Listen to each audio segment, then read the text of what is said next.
Welcome back to Comfort Breeds Complacency. This is episode 10. Today we are joined with myself in my school bus. I'm going to be going over my full Okanagan Lake swim project from the first year until this year. It was a 4-year project in total, and just going to go over kind of the first 2 attempts briefly and then go over this most recent attempt. So if you're new here, you're just tuning in for the first time, my name is Nick Pelletier.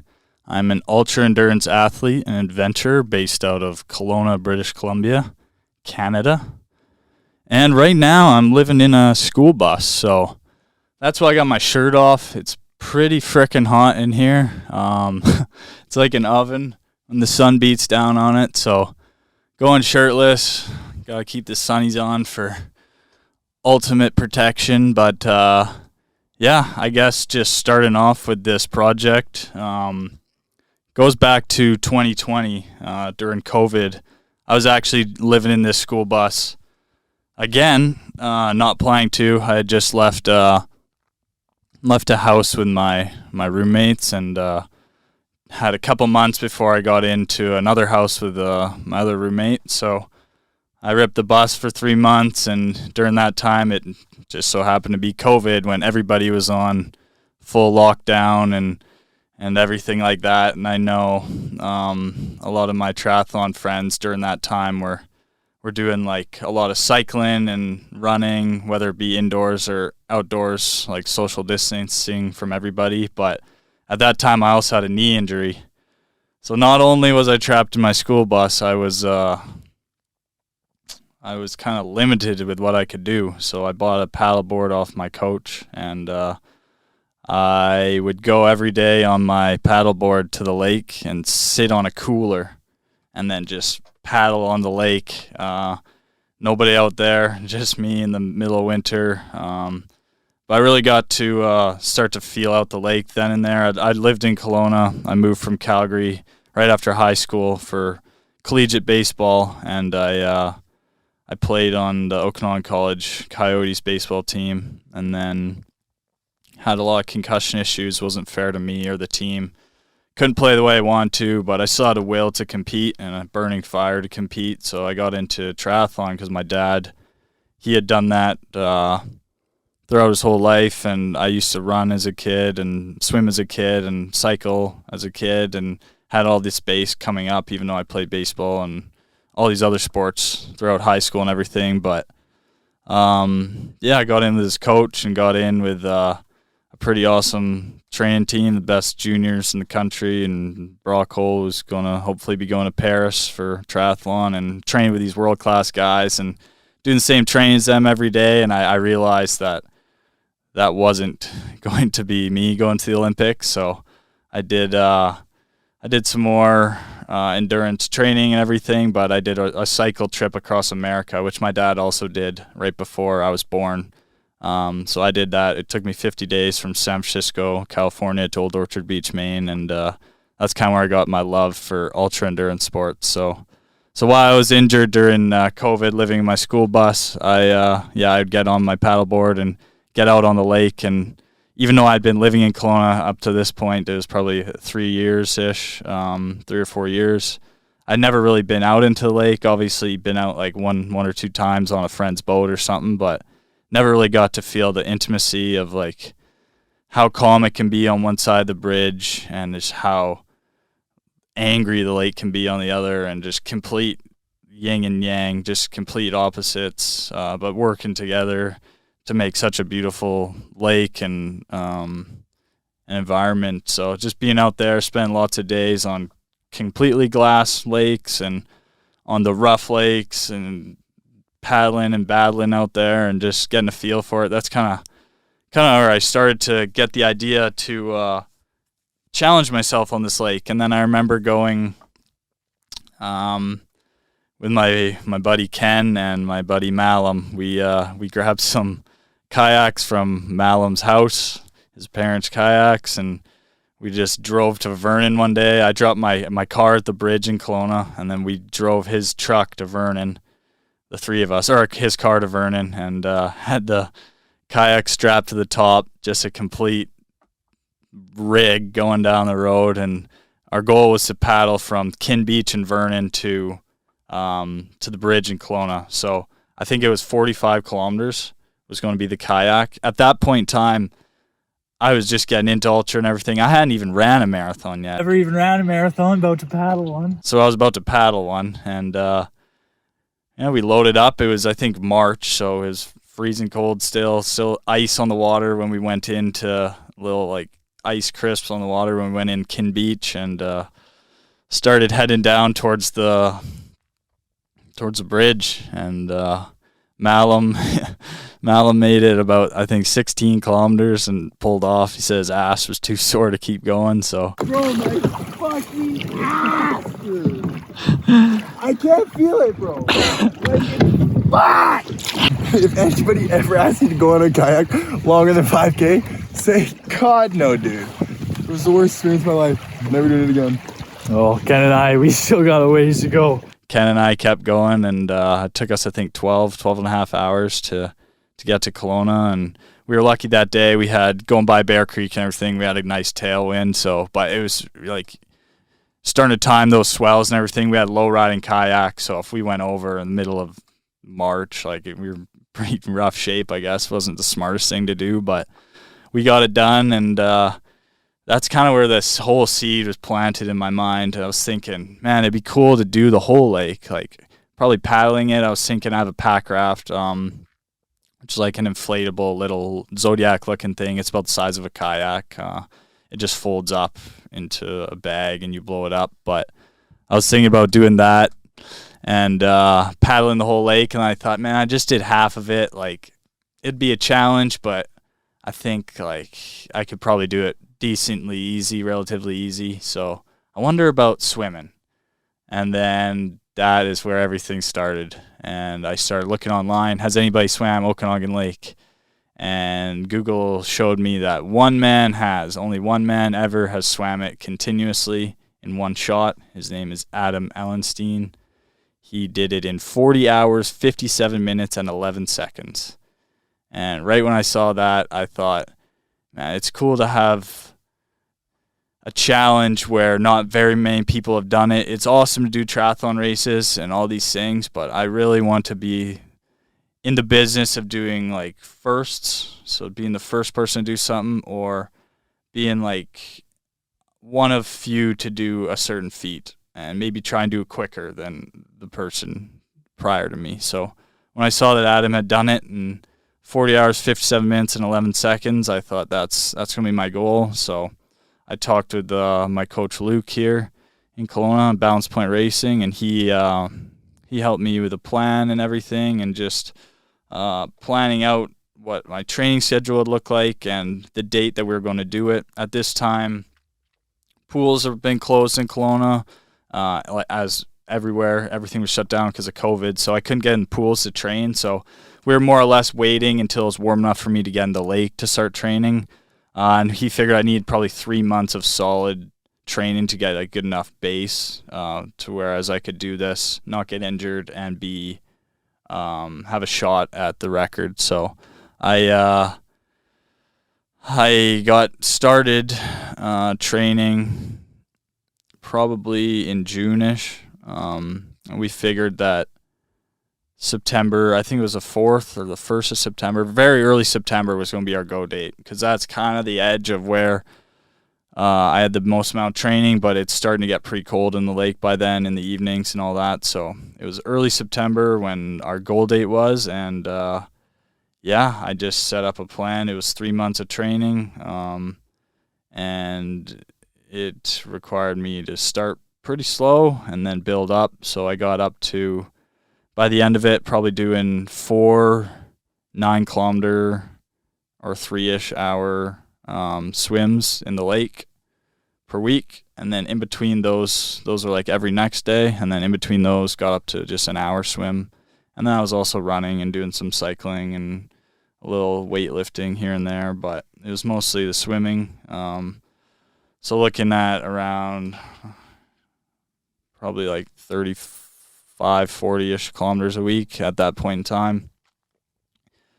And then it was on me. So Luke set up the plan, and then it was me to execute it. But before all that, I had to start figuring out how this swim was going to come together. So a big thing, and I was C's get degrees. That's kind of how I got through school. I mean, I tried to take what I could from it and think critically, but I was never big into school. But one thing they don't teach you in school is how to set up projects like this, or how to organize an endeavor of a world record attempt and everything. So I had to figure that out on my own, basically. I made a list of what I needed to do, or what I thought I needed to do by the time that go date would happen.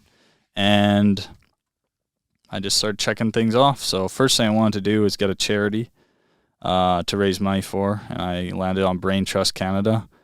And Brain Trust Canada was somebody I'd worked with while I was in university at Okanagan College. And so I got them to make me a personal fundraiser link and all that. And then I had to build my crew out. So I got people who I thought would be best for certain roles. I had to have a crew chief who would man everything on the boat, all my nutrition and all the record stuff for Guinness Book or Guinness World Records and all that. And then I had to have a crew of kayakers. We had one main support boat, 2 kayakers, and then we had another support boat that would bring crew and switch them out every 8 hours so that I could have a fresh crew out there. Then I had to have a witness that was unaffiliated to me, so they could vouch for the record being legit. And yeah, I just started putting together a crew of friends and people who I knew I could count on, and people who could do the job they need to be asked of. And in ultra, it becomes pretty selfish of the person doing it, because it's all about them and the goal in the moment. So it's getting people who are selfless, like they're going out there to help me, who's being selfish doing this, or needing to be selfish during the event to get through it, and everything is based around me. And I have these people that are full on supporting me, which is amazing. They're giving their time and effort and going out there all hours of the day just to support me, and that's not lost on me how grateful I am of all these people that come out there and do that. And yeah, it makes me feel touched that all these people care about me enough to do that. So it was awesome to have my first crew together that year in 2020, and then leading up to it, trained, and yeah, I don't know if I've ever really told anybody about this other than the people who know about it. I made some excuses back in the day, and I hope I've grown from that. But like 10 days out from the event, I was training like I should, like training like a madman. I was still working at a job I had in town, and I was young and like to have fun. So we were out downtown one night. Probably shouldn't have been doing it this close to the swim. Looking back, it's pretty stupid, but downtown there, and one of our friends got jumped, and yeah, I didn't even think or hesitate about the swim or anything. Didn't hesitate to get in. Got into it with them. Got knocked in the face, but gave some knock-ins as well, and left there like alive. And things can go much worse than a street fight, but had a little bit of a black eye, and then my hand was absolutely toasted. Just the knuckles were busted on my hand, and so not a lot of people know that, but I was going into that first one with a pretty busted up hand. No excuse at all, for sure, but that was the reality of it. So went in there and still just try to do my best. So we had to talk to people at the most northern point of the lake.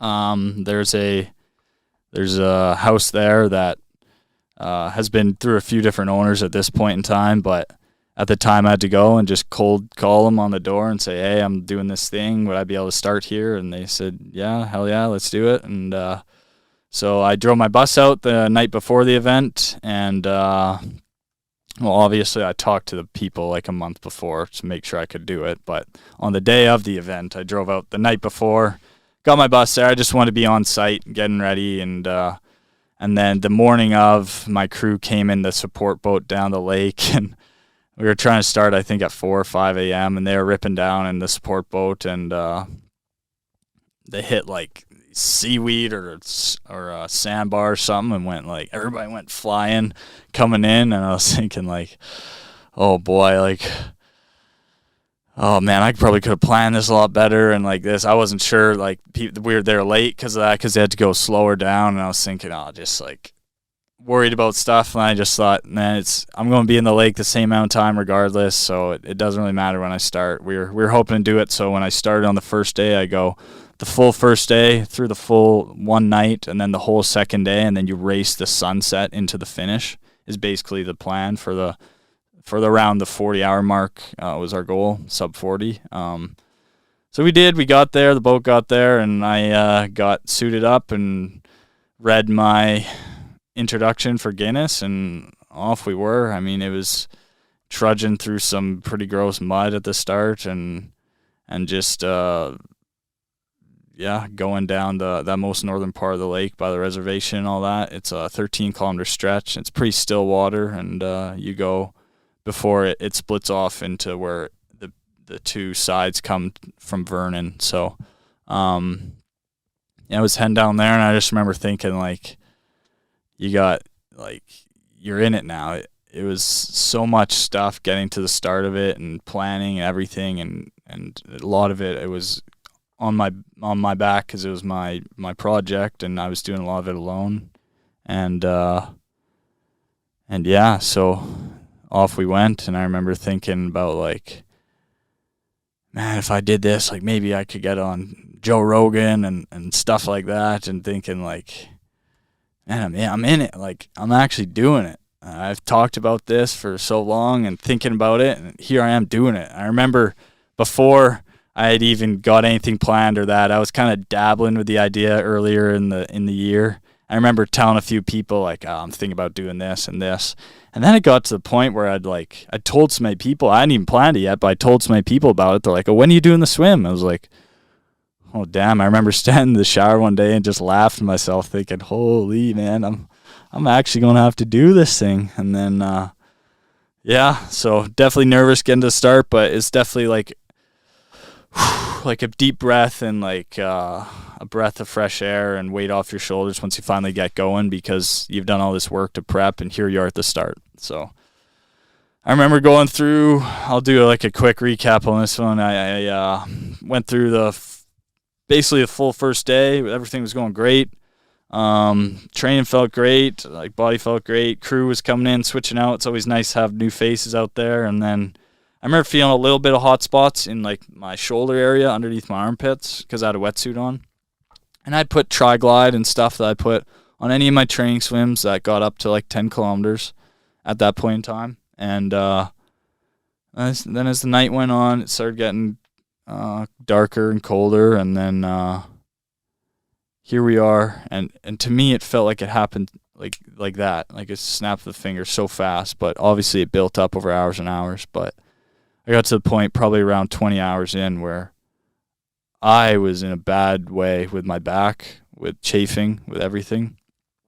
And if you look at it after the fact, I lost tons of skin on my back, shoulders, groin, everywhere. I mean, everywhere you don't want chafing, there was chafing, and like brutal chafing. It was getting so cold in those September nights too that we tried pouring hot water down my suit to keep my core warm and everything, but it was like pouring rubbing alcohol on an open wound. It was just brutal. With worst pain I've felt in my life. It was open wounds with hot water on it, and it would cut your breath. Well, I'm back. There you go. I told you it was hot in here. My camera died. Too hot. So we're on a different camera. But anyways, I was talking about getting the chafing on my back and it cutting my breath and just not even be able to breathe. And I couldn't plane right in the water anymore. My legs were starting to drag like this, and it was just like falling apart. Every time I tried to plane right in the water, excruciating pain. I couldn't even lift my arms up, excruciating pain. And at this point, we weren't even at the bridge yet. We were probably like 6 or 7 kilometers away from the bridge still. I think his first attempt was around 24 hours, 22 hours, somewhere around there. And probably around, it's 56 kilometers to the bridge, so we were probably around, 48 to 50 kilometers in. And, had to call it. My dad was out there, and him and the crew chief on the boat decided to call it. So loaded me up, brought me back to the marina and everything, and everybody unloaded all the stuff, and I was in a bad way, just couldn't move anything, barely. It was just excruciating pain, and I remember just being like sorry to everybody that they came out and did this, and I wasted everybody's time because I wasn't able to get it done, and it wasn't what I thought it would be that stopped me in my hand or anything. It was chafing. So I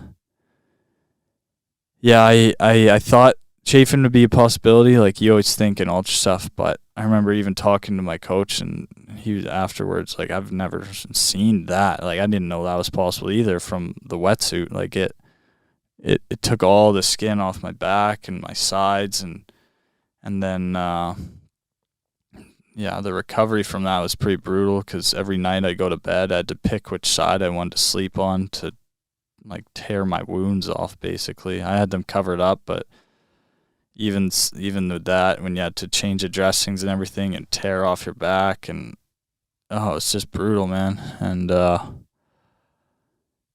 was a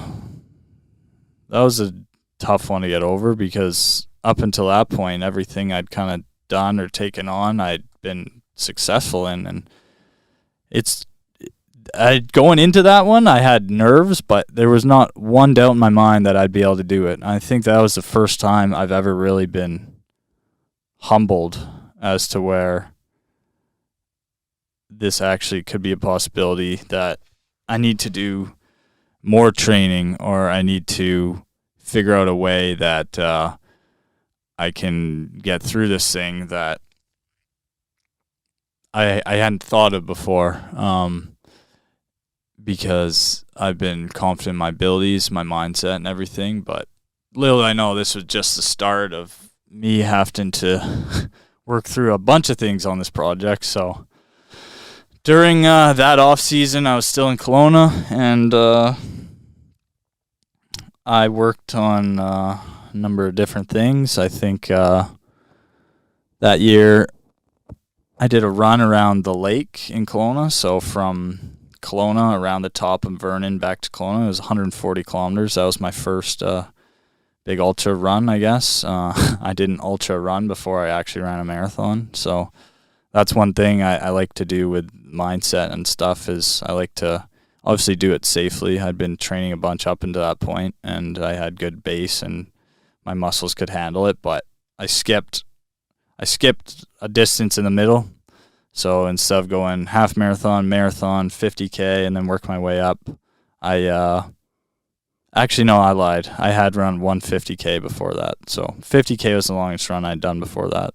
But anyway, still big jump, a 90-kilometer jump. So instead of kind of working my way up really slowly through these things, I like to sometimes like take a jump, and then if you do that distance or something once, then you know you can do it, and that should be your new baseline now. So you should continue to strive for that distance, and you just save time in the middle, I guess, going all the way up through that. But then again, if you do that too quickly, or you make these jumps, that's when you get injured and you get set back. So not saying that's the smartest thing to do. I'm just saying that's how I did it.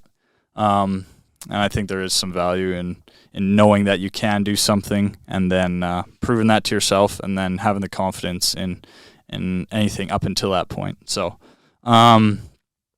yeah, that I did that in the winter, and I did some trips in Haida where I had a bear steal my bear hang food, and I lost my food on the island for I was like a few days out from civilization. I was on a packrafting trip alone in the middle of COVID, and I had hardly any food for 3 or 4 days going back. I think 3 days, and that was a pretty miserable, cold time. But again, it got me used to this feeling of cold that I felt in the water on that night that I failed on the first attempt, which was this unescapable cold that I can't describe really. It's just a feeling of you're in the water and you're freezing and getting hypothermic and you can't do anything about it. You know, it's a tough mindset to be in because you know you're going to be in there for at least another, at that point, 24 hours, 20-ish hours. Like, we're not even halfway yet. So it's this feeling of, like, unescapable pain and discomfort that you kind of got to learn how to work through. So doing these other trips and things that put me in that same mindset, that same feeling was beneficial to me for sure. Even though at the time they suck, but they're awesome to have as experiences to look back on and learn from. And then we got into the second attempt, the second year.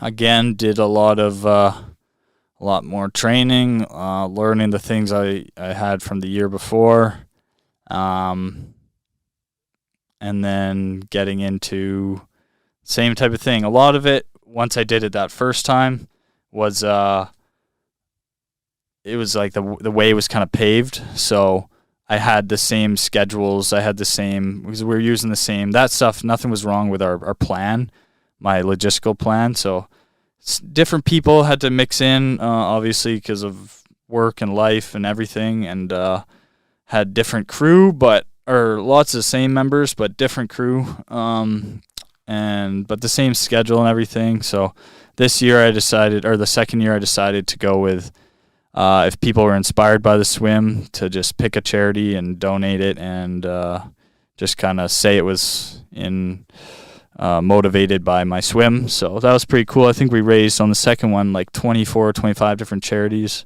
And on the first one, we raised around 13,000 Canadian for Brain Trust Canada, which was awesome. But yeah, getting into the second attempt, we got a pontoon boat the second time around for my main support boat, and then again we had 2 kayaks, and we had a support boat that would bring my crew back and forth from the marina every 8 hours to switch. And on the main kayak was a support line, and this was on the first attempt too. We had a support line, a sighting line that would hang about 8 feet off of the kayak on the right side and trail in the water. And there's a little dog light that go on a dog leash in the water. We got the towing line, which we hook a light to and drag in the water, or Nick can follow it during the night. Right here, with a light on the end of it, and the toes in the water, where he doesn't have to reach his head out of the water. And I would just look at this little light so that I could look down in the water and not have to look up and sight where I was going over 106 kilometers, the length of the lake. So I started to get used to that, looking down at that light, and because I'd done it so much before on the first attempt. So in my training for a second one, I did more practice sighting off of a line with somebody with me and things like that. And I did some longer swims as well. I think I got up to around 20 kilometers for training swims for the second attempt. And then, again, slept in my bus the night before. It was new people at the start, so I had to meet them. And this was 2021. And lo and behold, it was nice all summer, and then the 2 days before, we got the bad forest fires in Kelowna, as we often do during the summer, and we're experiencing them right now, actually. The worst they've been in like 20 years, so prayers out to everybody. But that year, we had bad smoke, and we had the worst air quality on Earth. the day I did my swim. And most people say, oh, that's stupid. Like, why would you do it that day? Wait a day. But, I mean, if you've lived in the Okanagan, you know that smoke can last anywhere from a day or two to weeks, right? It can sit in there and soak in the valley, and it's just here to stay. So when you have thousands and thousands of dollars with support boats and sponsorships and crews of 20-person crew all spending their time and energy getting to the starting point, and my training's lined up and everything's ready to go, you more or less have to pick a day and go with it.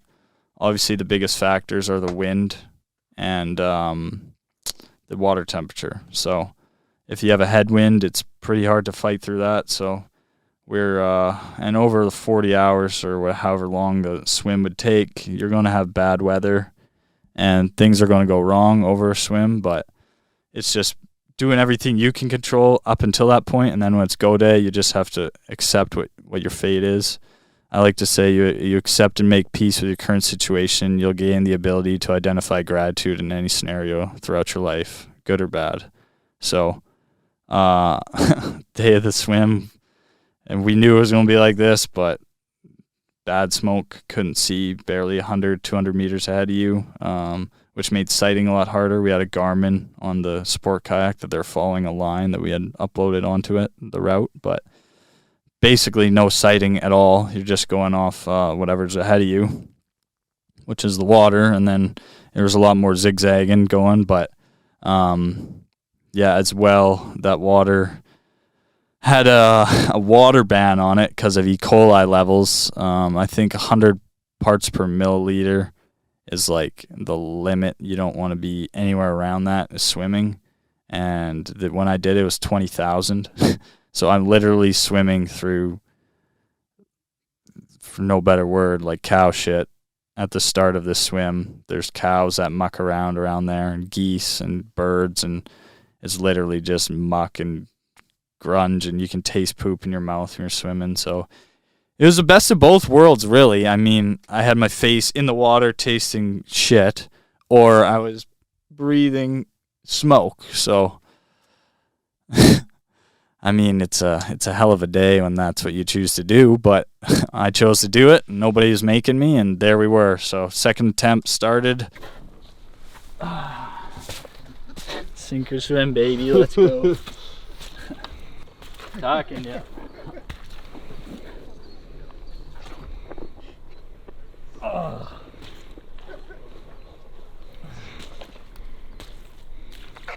Lots of the same crew. We were heading down the lake, and it was pretty eerie. It felt like we were out at the sea in some fog or something. I remember having a drone shot going around us, and it was just complete whiteout. Like, couldn't see a thing. But as we got down the lake, we got down that first part, and that first 13-kilometer stretch, and started to dissipate a bit, started to lighten up, which was awesome. And as the swim went on, it was definitely still smoky, but we had some luck there, which was awesome.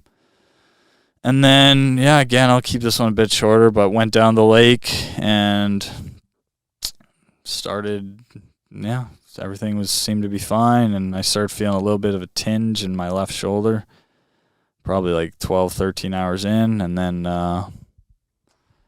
went down the lake, started getting darker, and boom, shoulder just stopped working completely. It was just a impingement, just shooting pain every time you lift it. It was this left shoulder, and just couldn't put it up. So I was trying to figure out these different strokes, and I ended up being able to do this one stroke where I would slap my arm. Like I couldn't get the high catch like you would in normal swimming. So I was pulling up and slapping my wrists like this in the water.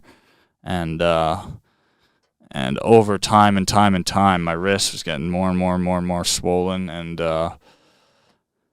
almost like right at the same time, my shoulder felt like it had a big kind of like pop, and then shooting pains down my arm, and then my wrist popped as well, and everything in my hand went numb. The whole hand, no strength in any of the fingers at all. I couldn't do anything basically, with my hand. It was just completely numb. My shoulder was useless. My left arm is useless. So this was probably 20-ish hours in, again, around the same time, around the same place. And I remember trying to swim with my right arm, just my right arm, for a couple hours. So I had my right arm up and or my left arm up as well. So it'd be like left arm up and my right arm up, and I'd just pull with my right arm like that. And then I could only do that for 2 hours because we had a pretty big headwind, and there was kind of these fires burning up around Bear Creek in Kelowna, which is, again, probably 10 kilometers away from the bridge, kind of somewhere in there. And my dad was telling me that there were like ash and embers in the air, kind of like floating down. We're still like the red hot in the sky. It looked pretty apocalyptic, apparently. And there's this hot heat, just hot wind blowing right at us. So every time I would fight to get 100 meters forward with my one right arm, I'd stop for a breath of air and I'd get pushed back that 100 meters. So it got to the point where we weren't even doing 1 kilometer an hour. And I remember my dad was like, okay, we got to do something. We're going to go into shore here, we went into Lake Okanagan Resort there. And before I got on the boat, though, I remember just sitting in the water, looking back like the Vernon way, just pitch black. It was just me out there. Everybody else was like loading the kayaks up and stuff. I remember just like crying to myself, man. Like, I had gone through so much mental torment that year before, physical pain and mental torment that whole year before. Like, from the day I stopped, that whole winter, everything I did was for the swim. I did other endurance challenges. I called it Take 5 Timeless Classic, where I ran 5 kilometers on the hour every hour, and then however long it took me to run the 5 kilometers, I'd have like that much time off. So if it took me half an hour to run, I'd have half an hour off. I did that for 100 miles, so 161 kilometers. What are we at? What are you at, man? It's 161? 161. 161, you guys. I remember just every time I didn't want to do another one, thinking like, man, this is the exact same feeling you're going to feel in the swim. And I like to do these challenges and things because I can pick and pull. So when I'm in the swim, I can pick from that Take 5 Timeless Classic challenge and throw it in here and say, man, you were about to quit then. Like, you could have just gotten up from the seat you were sitting in and walked right to your bedroom instead of going back outside. But each time you went out and went out until you hit your goal, which was 100 miles, which I'd never ran before. And just everything I did the whole year leading up to that was, man, in the swim, when you feel this in the swim, when this happens in the swim, you're going to, like, just everything was the swim. And so when you bring all these people out and again you get to the exact same spot you did the year before, it was painful, man. Like, it sucked just sitting in the water there knowing that you failed again. And this time it felt like I had fixed a lot of the problems that I had the year before, which was awesome. I went with a sleeveless wetsuit, so it stopped around my like chest area here, so my whole arm was open, which left that chafing area of my shoulders to be better. And then I had external sleeves that went probably up to about my shoulder here. So it left my shoulder area open, so there was no chafing, but everywhere else was covered. And then we also did Equate diaper rash cream on my body, and Vaseline was the lubricant. And we found that mixture really worked. I practiced it in training, and I'd apply it every hour when I ate my food as well. And for the food eating, it was on this floating platter of styrofoam that they'd push out to me from the kayaks, and I'd grab my food and eat it. And when I do that, I would also grab my Vaseline and stuff. But yeah, it just didn't really matter this year because I fixed that problem and didn't have chafing. But another problem arose, which I didn't have the year before. So I fixed the chafing issues I had year 1, and I had no shoulder issues year 1, and then year 2 I had no chafing issues but I had shoulder issues. So it was like, man, what can I do here? Like, it felt so like I was just at a loss. And again, I had done all these things that gave me confidence in the off season, and then I just got my confidence beaten down again. It was like, this is the one thing I can't do, man. Like, I cannot do this. I don't know why. And a lot of these projects, they take time to get over, and I knew I would not be able to let this thing go. I just knew it. I knew at one point in my life I was going to have to do this swim. But to be honest, I did not want to swim worth a damn after that second attempt. I thought, I'm taking time off swimming. I remember I did a cycling trip where I ate nothing but Hornby organic bars for a week straight, cycling from Kelowna to Hornby Island. And I ended up getting a Hornby organic sponsorship off of that, which was pretty awesome. And they're still supporting me, so thank you, Hornby. And then I remember going to the States and doing some trips there just by myself, and I also got into skydiving around that time. So that was a lifelong goal I've always had, and it was a cool process to go through, and a cool sport to be in now and learning in a different community than that of the endurance people or other friends I have. But it's a really rewarding experience. So yeah, I did some different things, and then last summer 2022 came around, and I was dabbling with the idea of doing it. But in February of that year, I did my probably biggest expedition to date, which was a 51-day trek across Mexico from Cabo San Lucas all the way up to Baja and down and around to Cancun. I hit the lowest spot in the country, Laguna Salada, up by Mexicali, and then I also climbed Pico de Orizaba, which is the highest point in the country, third highest point in North America. It's a volcano there in Mexico, and this project gave me a massive amount of confidence. It was self-planned, self-trained. Everything was done by me and self-filmed. I made a documentary on it. It's on my YouTube channel as well, and that gave me a lot of confidence, man. And that was some of the best experience I've had in my life. I forever loved Mexico. Went through so many places that people would say, don't go through, it's dangerous. I met nothing but the nicest people. One person tried to rob me for my boots, but we did not let him rob me for my boots. We stood up for ourselves, and maybe I have stuff to thank for like my experiences in Kelowna for that. So you never know, but made it through healthy, happy, and most robust I've been, and went back to Kelowna to work on my boat rental company for the summer.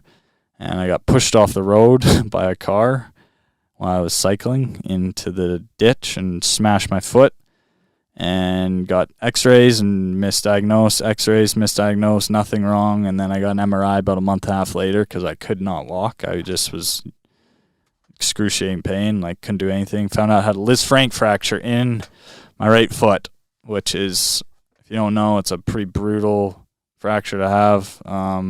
Usually surgery, you get surgery right away. I talked to a surgeon. They said if this was acute, if they caught it right when it happened, they would have done surgery. But it's been so long that they didn't want to. So I got booted up for 12 weeks. Couldn't cycle, couldn't do anything. And then if I wanted to train, I was swimming. So I would hobble to the pool with my broken foot, and I would put a pull buoy in between my legs. I'd take my boot off, and I would swim just with my upper body, and I'd push off the wall with my left foot, and then that's all I did, man. All I did was swim and swim and swim and swim and swim. And I started to think about projects to do, and I had such a great base of training. At this point, my foot was starting to heal and get better and better, and I had this project lined up. I'm not going to exactly say it in say what it is, but because I'm planning to do it in the future, and I don't want to give it away. But it was in Hawaii, and I had everything planned to do this probably around February of 2023. I was planning to do it, and sponsors lined up and payment, and then the support captain I was arranging to do it with had to double the price in US dollars at the very end, which it would have been around 30,000 US dollars to do that, and I just couldn't really justify doing that. Would have emptied my pockets for sure trying to do that, and sponsors and everything. So all my swim training just was obviously not wasted, but I just didn't get the validation of doing a project that I wanted to. Was training for, and swimming to me is, I love going for runs. It's easy, just throw on my shoes and go. Cycling's awesome. You get to cover the countries and continents at the speed of a bicycle, and it's unreal to take it in. And swimming for me it's very rewarding when it's done, but it's a mundane thing. Let's be honest. Your face in the water, you're battling your mind more than anything. You can't have music while you're out there. Well, some people have headphones. I've never swam with headphones or anything, so it's very intrinsic for me, swimming. It's the thing that I have like a home. I get emotional talking about it. I have a weird relationship with swimming. It's like, it's the thing that I hate the most, but I owe probably the most in my life to. Yeah, it's taught me the most lessons for sure. It's something you gotta respect, man. Like, swimming is the hardest thing physically I've ever done. It takes so long to get good at it technique wise, and you have to respect Mother Nature, man. Like, I've done not as much ocean and swimming and training as I wanted to, but I have a mad respect for the ocean, and as well, even just for something like Okanagan Lake, that thing can change like that, and it can humble you in a second. It can take lives away. It takes lives away every single summer. Even that summer before, right around the time I broke my foot, I was out there with some friends, and just happened to be swimming, and I'm very confident in the water, and a couple of them came out in rough waters and just weren't prepared with life jackets and stuff, and two of them started going down. So I pulled one in, and then was pulling the second one in and trying to keep my head up with them both while the boat came in, and we got saved that day with the boat came in, and I had been able to hold them up long enough. But that very same day, somebody died on the lake. They fell in the water and drowned. So, like, this stuff can kill you, right? But it's and I know there's a lot of feelings out there about doing dangerous stuff or risk versus reward, but I do a lot of things I do not by chance or by mistake. Like, I have a very methodically thought out plan for a lot of things I do. A lot of the I have the 3 big A's for me: athletics, adventure, and adrenaline. So all 3 of those I like to tie in together. And adrenaline for me, things like skydiving. I did a lot of roof-topping as a young buck, where I'd hang off buildings and things like that. And looking back at it, it's like, man, you're literally holding your life in your hand, and that is probably the stupidest thing you can do. But it gave me a confidence that nobody else could take away from me, that in order to do some shit that nobody's doing, you have to do some shit that nobody's doing. And again, I'm not telling anybody to do that. Do not do that. It is stupid. But I'm saying the way I would deal with being in situations where I could die is getting used to being in situations where I could die and getting comfortable being in there. So I have a mad respect for the water, like I was saying, and I was hoping to do that Hawaii endeavor, and I'm going to at some point in the future here. I'm excited for it, but didn't work out at the time. So then I kind of got a little salty at swimming. I was kind of done with it for a little while. I started getting back into running and slowly increasing my mileage and everything. And then I don't know how it happened, but I got a stress fracture in my femur, my left femur. So the surgeon said it was one of the strangest places he's ever seen. It's usually you get that in car crashes and stuff like that. It's a pretty hard bone to break. But anyways, I had got it. So again, I was back to swimming if I wanted to do any exercise. So from probably, since last summer of 2022, I probably had like 1 month there where I didn't really swim, but other than that, it's been straight swim training. And as soon as I broke my leg and got that stress fracture in February, I made my goal that 2023 I was going to swim this damn lake, and I was going to get it done.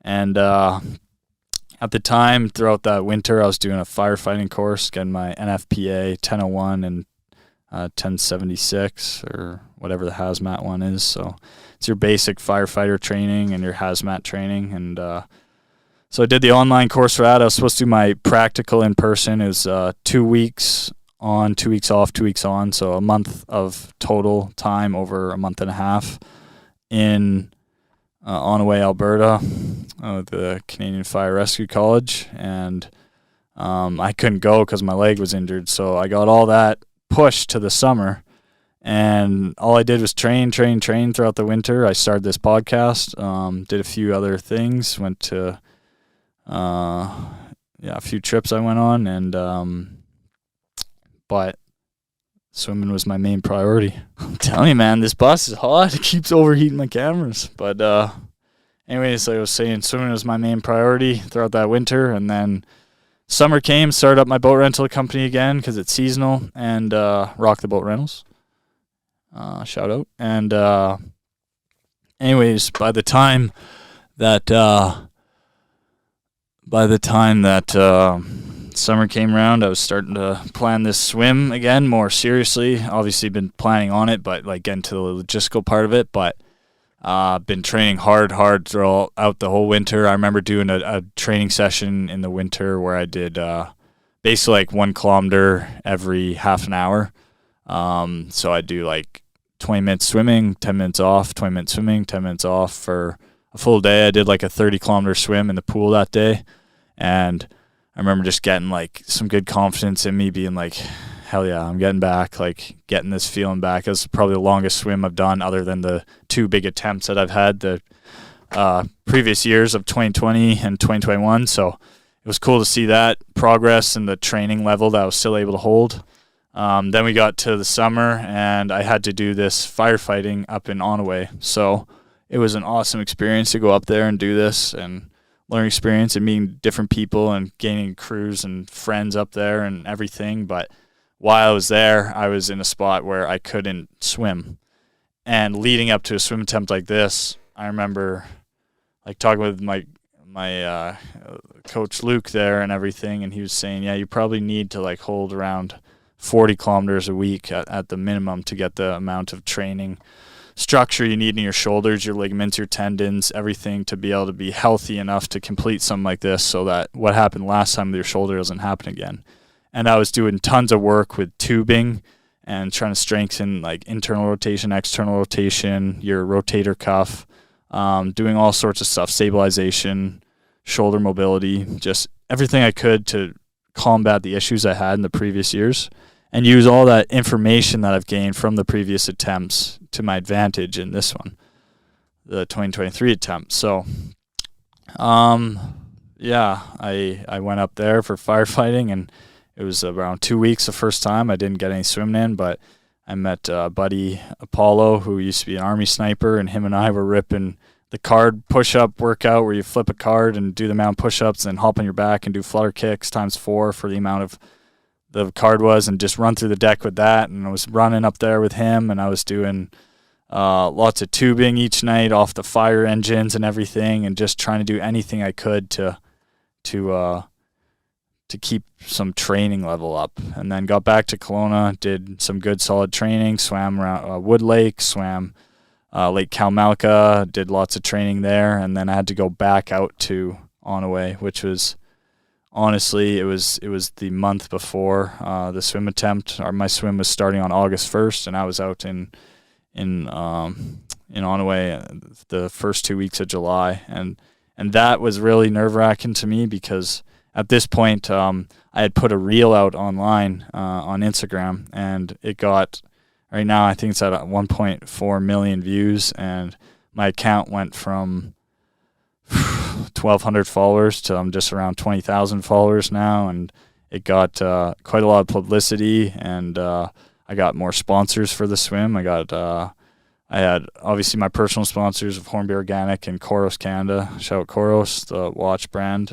But I got bigger sponsors for help with, like, a Backscape was one, and they helped with the support boat. So they paid for things like support boat, and my company Rock the Boat Rentals was sponsoring it with the other support boat, and I had other sponsors coming in, and news and big publicity and all this, like, build up for it, and I was in Onaway, Alberta, or Alberta Beach, Alberta, not swimming, and though I was doing something very productive in the learning the firefighting course, I was so worried because I felt like I have all these people counting on me to be at my best on the day of, and here I was not training to what I thought I should have. So I was really torn whether I should go up there and finish or just stick with swimming. I ended up going and honoring my commitments, but it was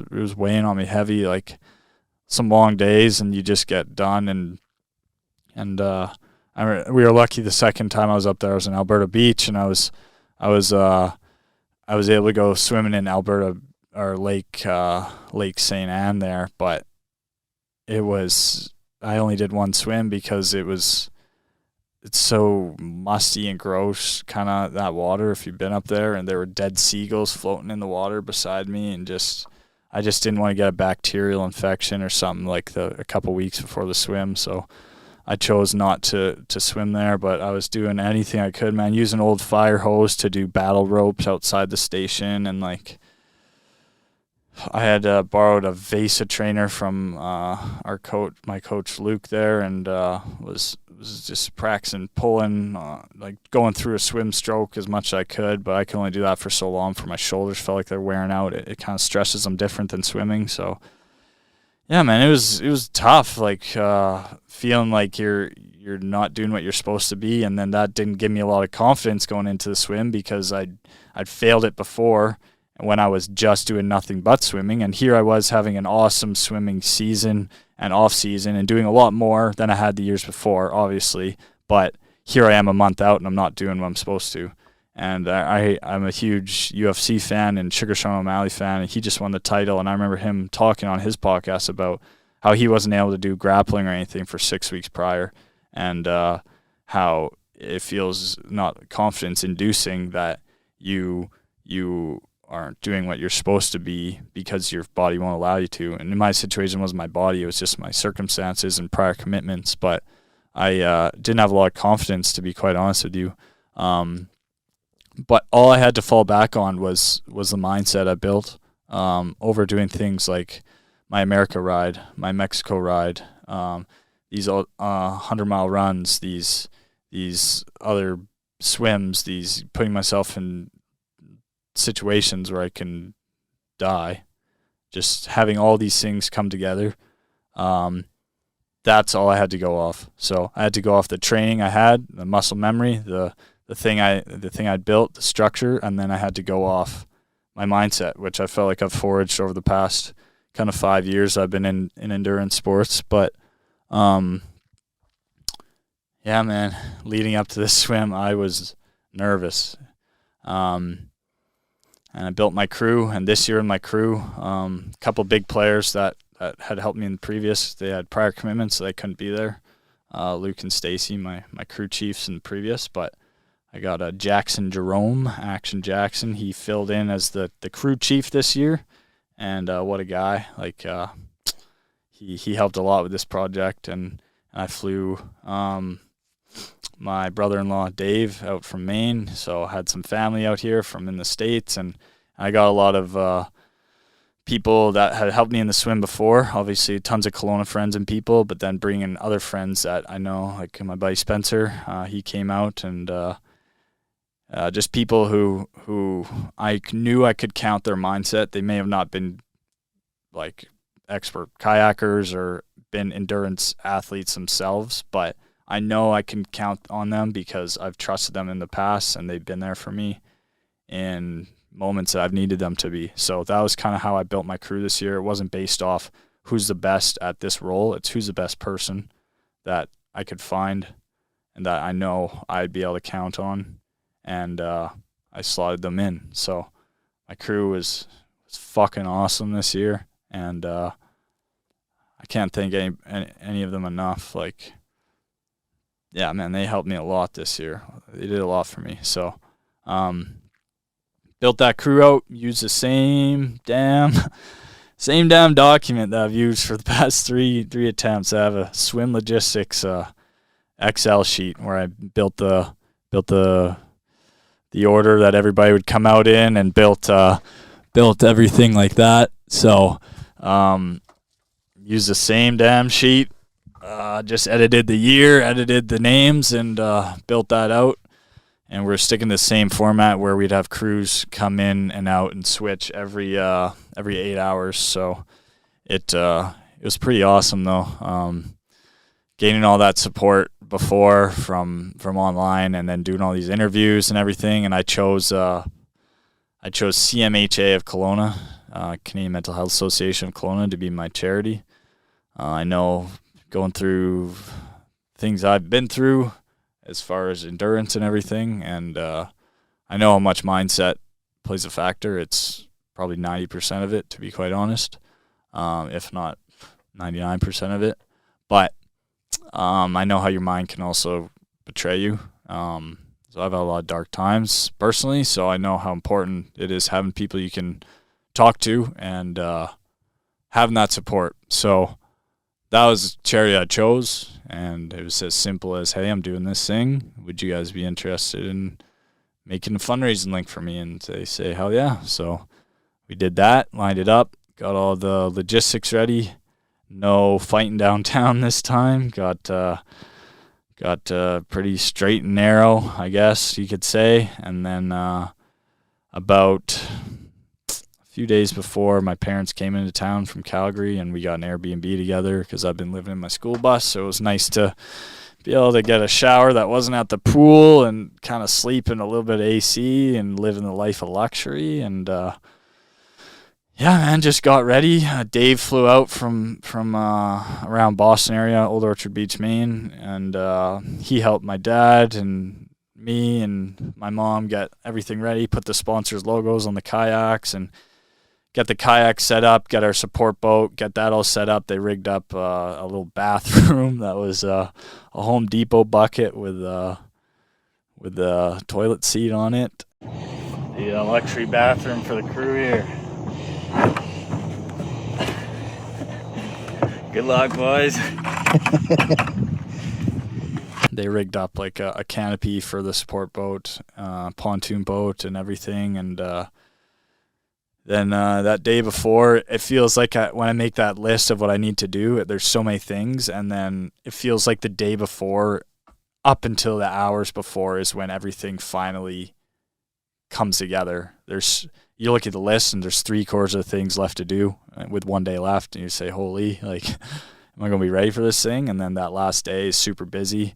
Probably the day you want to be off your feet and not busy, but it tends to be the day that's the busiest. So got into bringing my sport boat to Vernon and leaving it, or at the starting point, and leaving it there. And then we've been the past 2 attempts shuttling my crew out in the morning, so we didn't have to worry about driving the boat down on the lake in the morning. So we got the boat all loaded up the day before and had to pick up some things, and had to get my other sport boat into its stall, ready to go out, and all this stuff, and getting prepared. And then I headed out to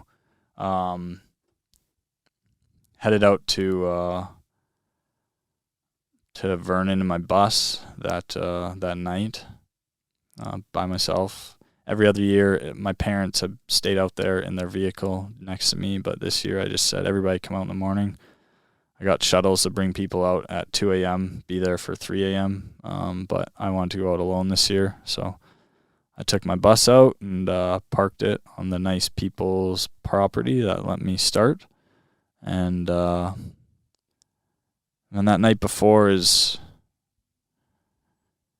a special mindset you got to get in. I'm in here in my bus, and as simple as it is, it really does feel like a home to me. I've spent a lot of time in this bus, have a lot of memories in here, and this bus has given me more than I could ever repay it. So I've had some of the most painful memories in my life in this bus, like picking it up after my first attempt, and I could barely even drive because my shoulders are so bad and painful. And but I've had awesome experiences. A lot of the times I finish my runs and everything, I'll give a slap on the hood when I finish, and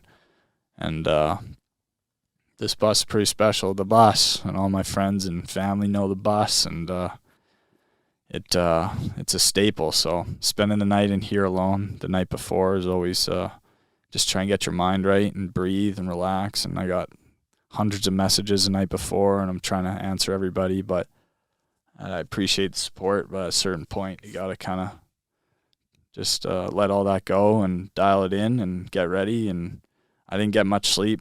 Never do. I got a little bit sleep the night before, which was probably a good sleep I had the night before. That's an important sleep to get because you're not going to get much the night of, if any.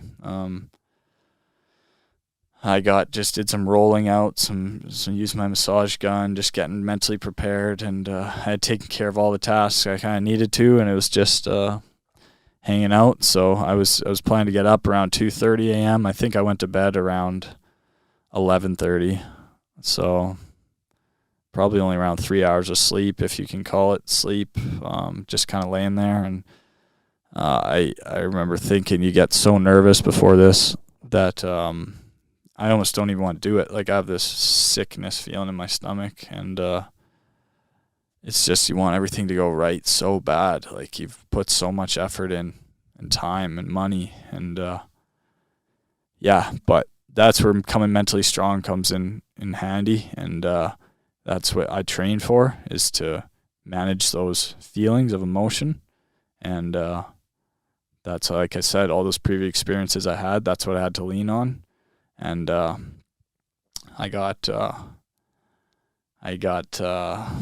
probably an extra half an hour of sleep.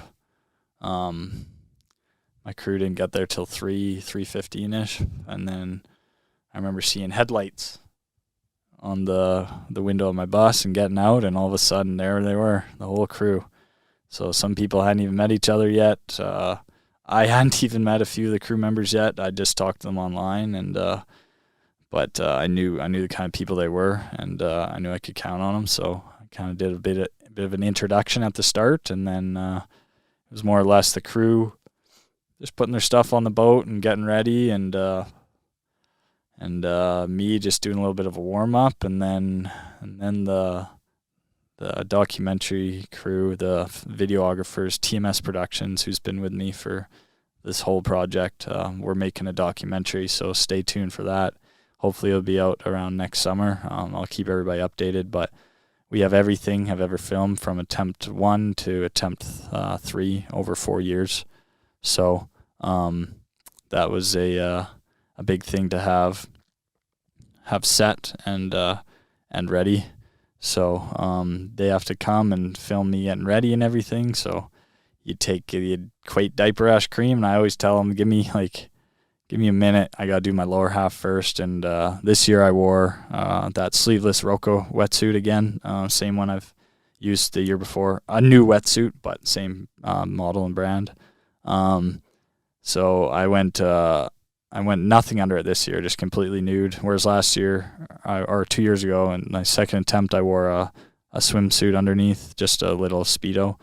And the very first year I wore Nike Pro Combats, which was hell because that chafed everything. So this year I decided I'm just going to go nude.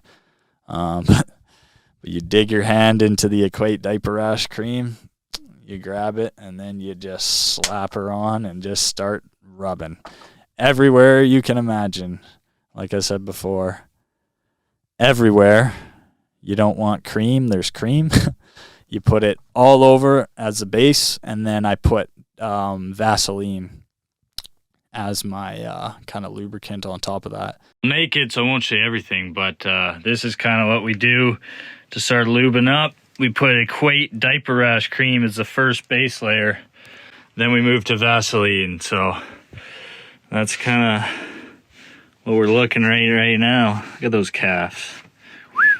So I put that on, put my lower half on. Then my mom came in and helped me do my back, and I was doing my shoulders and neck and everything. And TMS was filming me, and Aiden had to fill in for some filming as well. So he was there filming, and then I get my wetsuit done up, get my arm sleeves on, and I put my swim cap on and my goggles, and then I grab a little bag with some shoes and my phone charger and a shirt and stuff like that, just to have at the other end, hopefully in Penticton.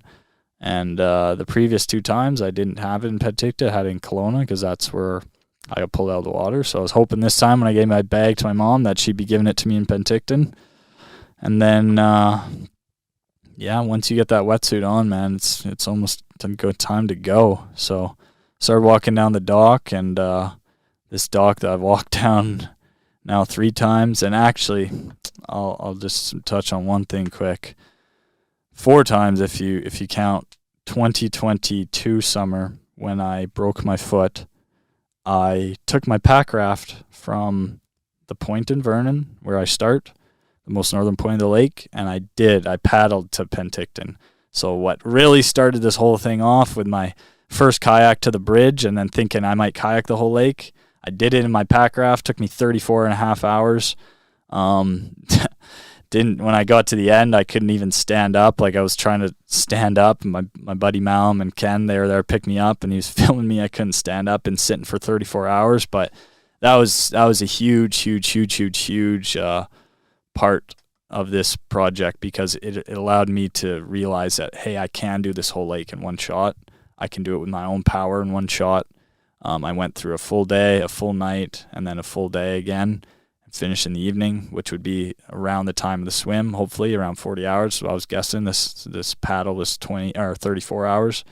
So I went through some gnarly headwinds, and I almost got blown over and had to bail out the raft, and worked on my nutrition, and worked on going through the night and seeing hallucinations, and worked on all this stuff, right? Worked on everything, the whole route and sighting and everything, and did it all by myself. And I was super proud, filmed it all. It's also on my YouTube channel. And that gave me a lot of confidence. So as well, when I didn't have much confidence going into the swim this year, because my confidence was just low because of the training things I'd mentioned previously in this podcast, but that was something I had to rely on, and that was something I had to fall back on. So that was a big thing, big part of it as well.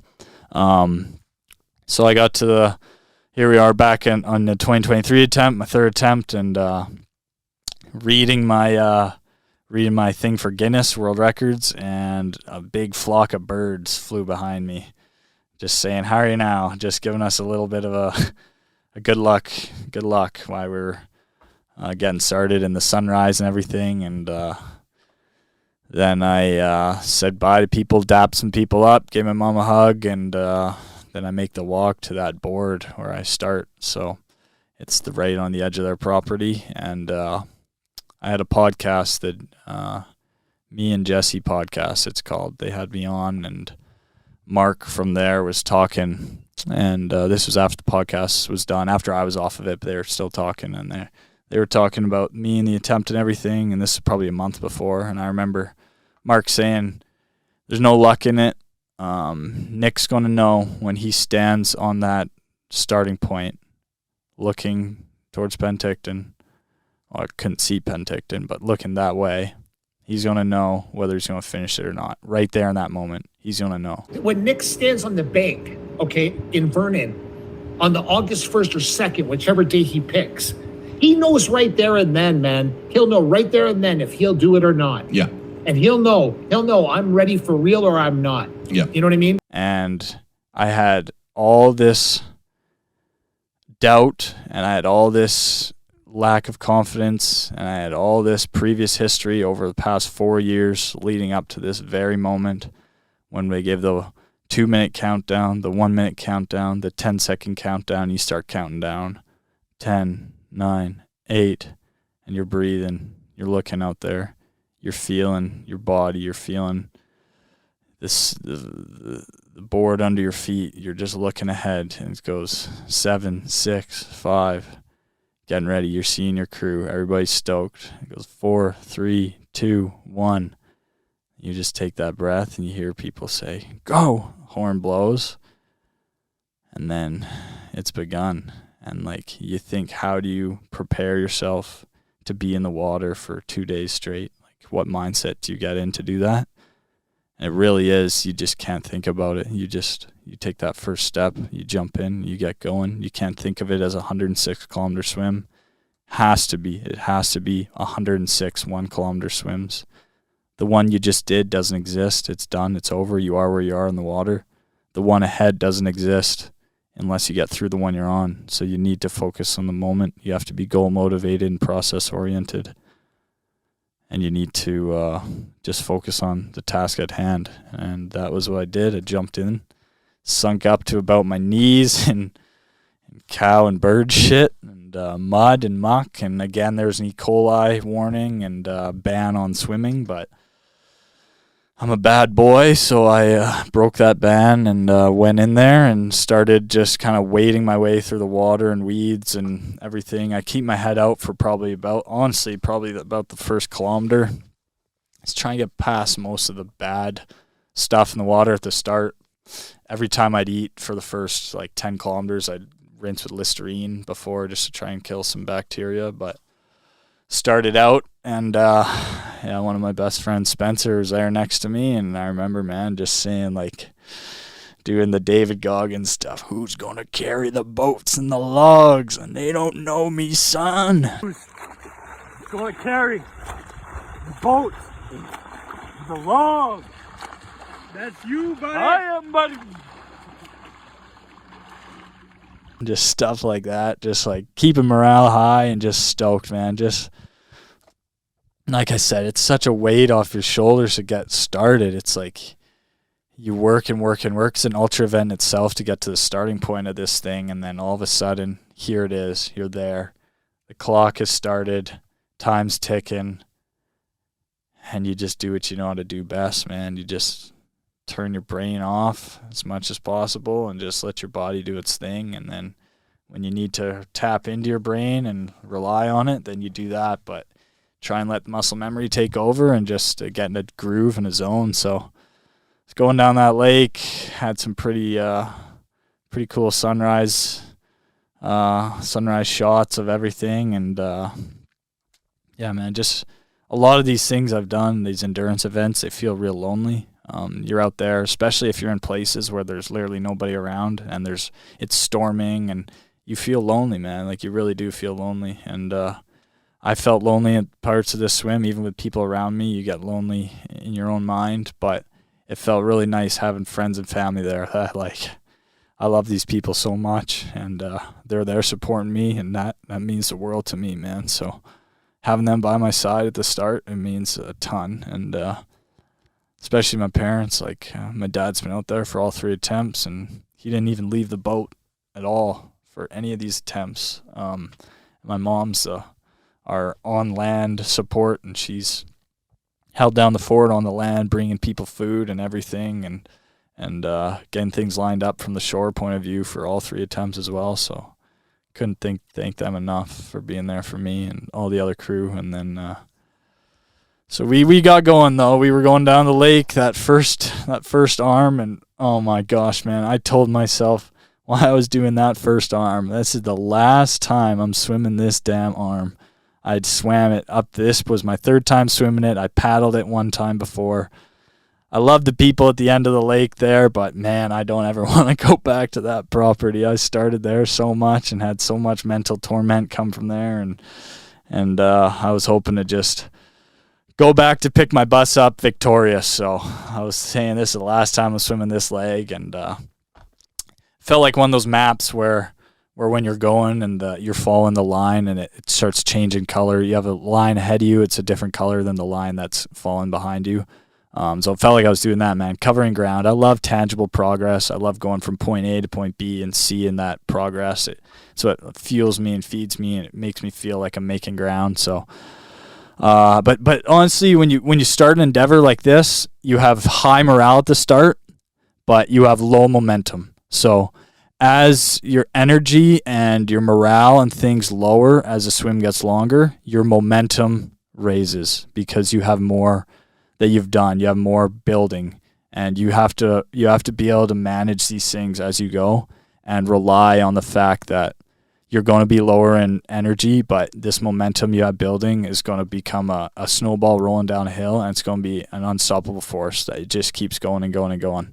So, we were starting down there, but it is really tough when you're in the water and you do 1 kilometer or 1 hour, let's say 3 kilometers. That was a pace I was trying to hold around 2 minute 100 meters, which is 20-minute kilometers, and that's 3 kilometers an hour. That was a pace I was trying to hold, and that would give us some time on the record plus time to eat and all that. So that was the pace I was trying to hold. And but when you get done that first hour, and then you get done the second hour and you say, oh man, it's like a normal day of swimming there, like a 6 kilometer couple hour session, and that's the point where you still have 100 kilometers left.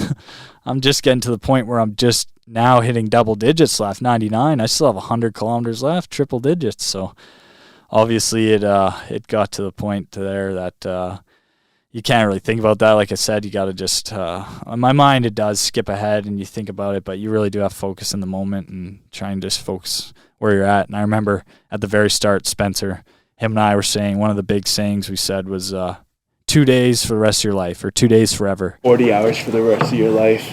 That's it. And you just get to fucking chill. You're going to suffer for these 2 days. And it's going to be hell. You're going to go to places that you've never been, but you're going to be enshrined, if not in other people's minds, in your own mind forever. You're going to have respect for yourself forever that you stayed through this thing and you got it done. And after 3 attempts, 4 years of all this stuff going wrong and failures and everything, and you stuck it out and you got it. And these 2 days forever, these 2 days for the rest of your life.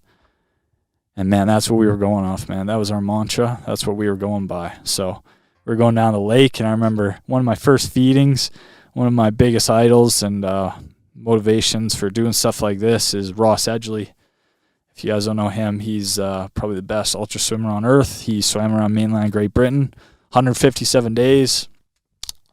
Absolute savage of a man. And he does this thing where you got thrown bananas while he was in the water, and he'd snag him out of the air while he was swimming, and he'd just pop him in the water. And I remember we did a video like that. They threw me a banana in the water, and we tagged Ross, and he responded like Brobarian Poseidon or something like that, like legend.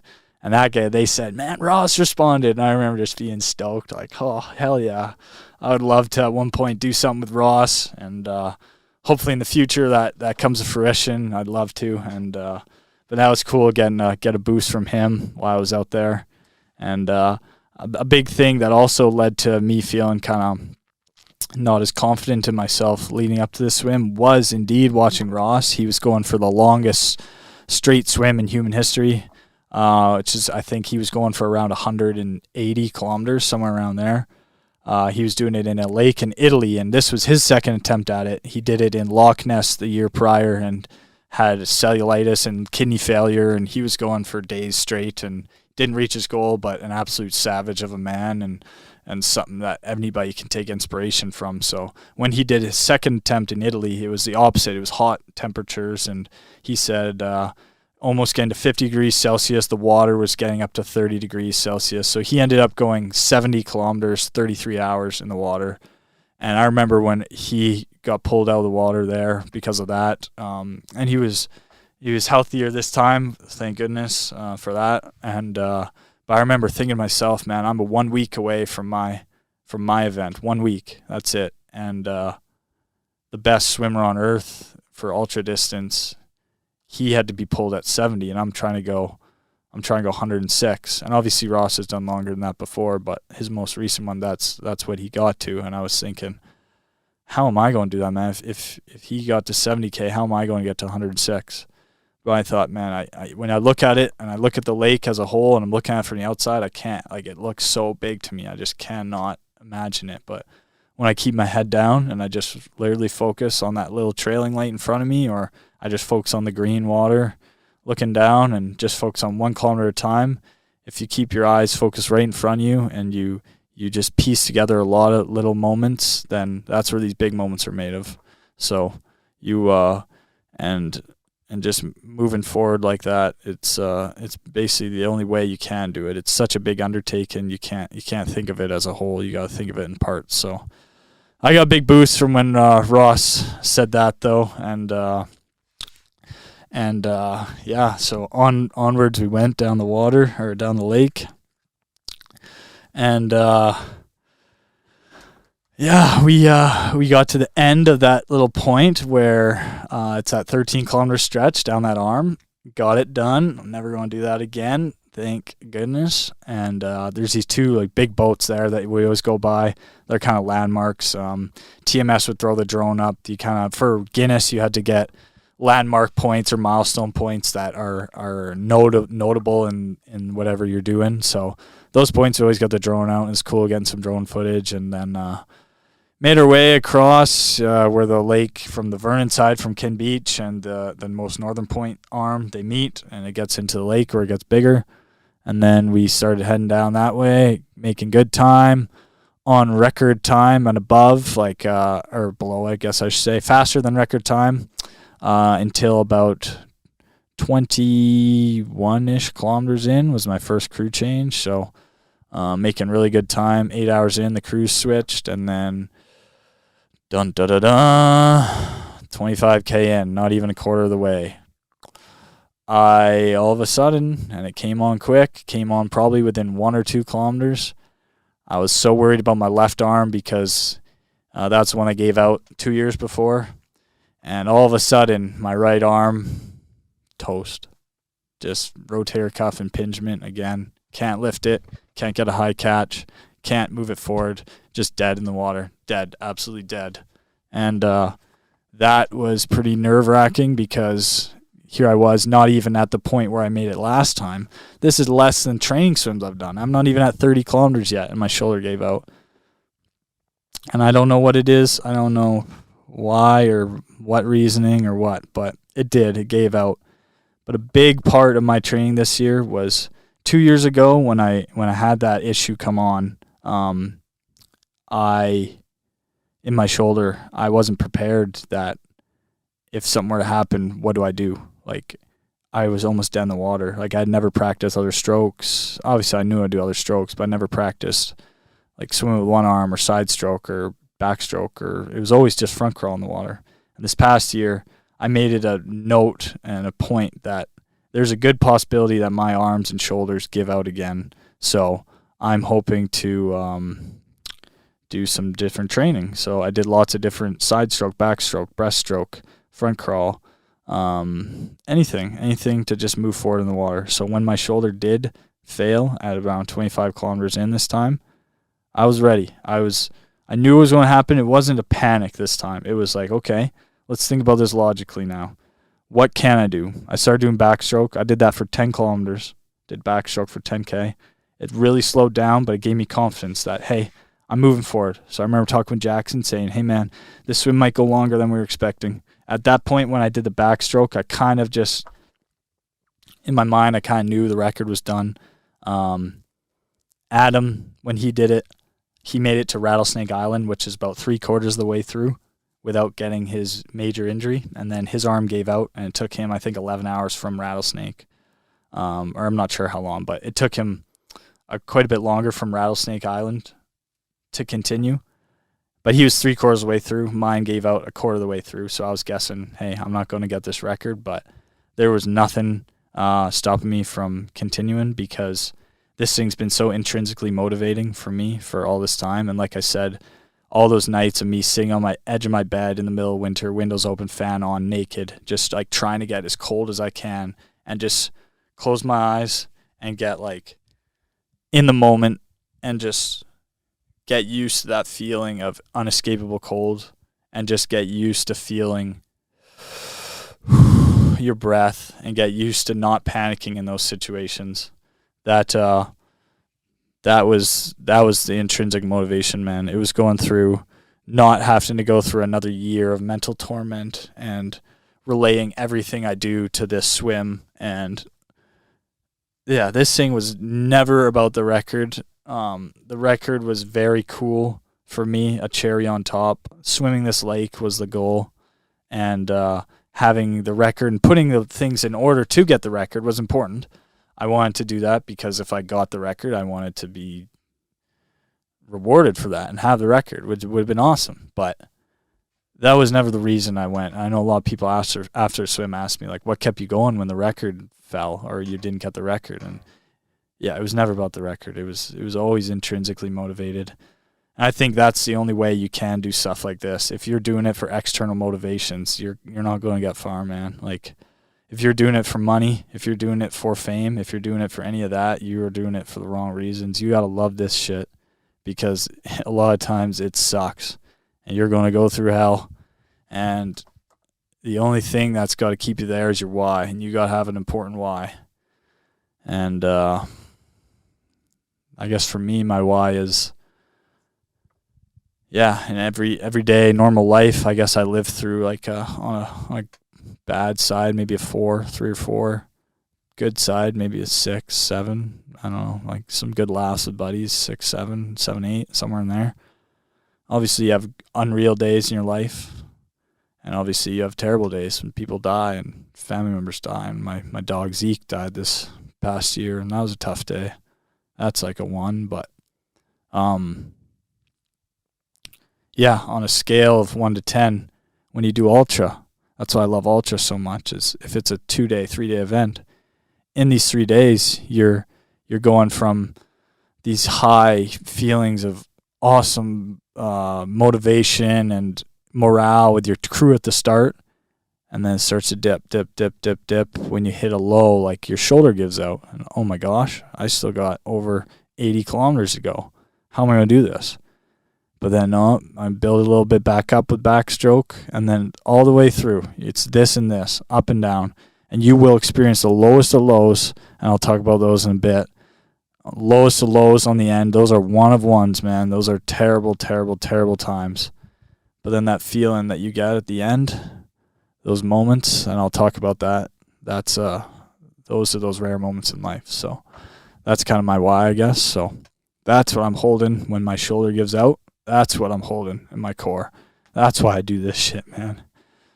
And this shit means a lot to me. This is my passion. This is what I want to be the best at. This is what I want to do for the rest of my life. I want to be a conqueror of the natural world. I want to take on events and challenges and things that nobody has ever done. I want to be the one to give people motivation. I want to be doing it for the ones who can't. That's why I do this. I love it, man. I love it. So when you're in that moment and you're embracing that, that's how you got to do it. You got to embrace that pain when things go wrong.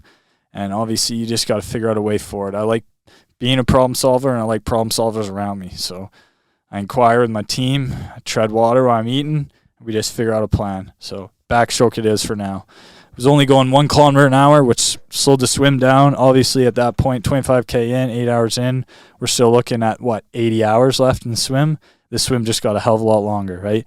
Your logistics change at that point. So I was doing backstroke for 10 kilometers going towards Kelowna there, and I remember it was a crew switch, and one of my best friends, Ken, came out, and he said, man, can you do any fucking other stroke? Nothing. You can't do anything else. I was just thinking, oh, you bastard, Ken. Like, I'm trying, man. I'm trying. But I flipped over and tried to do my front crawl again. That wasn't working. So I tried to just feel out arm angles, like my shoulder. I couldn't do a high catch like a normal swim coach would tell you. But I figured out I could do this thing where I slid my arm through the water because it didn't involve me lifting my elbow. So I could slide my arm through the water, bend my wrist at a 90-degree angle, and then pull with my lat. So pull the big muscle in my back instead of like the small muscle in my shoulder. I called it my T-Rex stroke. So I'd punch the water, pull, bend my wrist, and pull with my lat. And it looked like no swim coach on earth would ever tell you to do this, but man, it gave me confidence because it let me keep going. And not only that, it got me back up to 3 kilometers an hour. I was cruising in the water, and that gave me a lot of confidence. So that bastard Ken, he got me back there going, and we started making our way down the lake. We rounded the little bend there when it turns into the 30-kilometer stretch straight into Kelowna. So we go by, I don't really know the true name of it. I call it Bird Shit Island. It's where all the seagulls sit there. So we went by Bird Shit Island and kept going down the lake. And third cruise change happened, and it was starting to get wavy at that point. I was actually dealing with a bit of a headwind, but the crew came out, and a news interviewer came out, and they were on the back of the boat. And it's always like random people out there too. It's like, man, who's this person on my boat? Like, but it was funny. They were on the swim grid giving me an interview while I'm treading water, and the crew switching. My mom was out there too. I got to see her and say hi, and it was awesome. And see new faces and everything. And one of our crew members, Jeremy, at that point in time, he flipped the kayak, and it was just like good laughs. And man, that's really the stuff you remember out there, is like all these moments with the crew and everybody and joshing around and the jokes told and everything. And I really wish I was like almost on the crew boat for some of it, because you get to feel that all out and everything. But I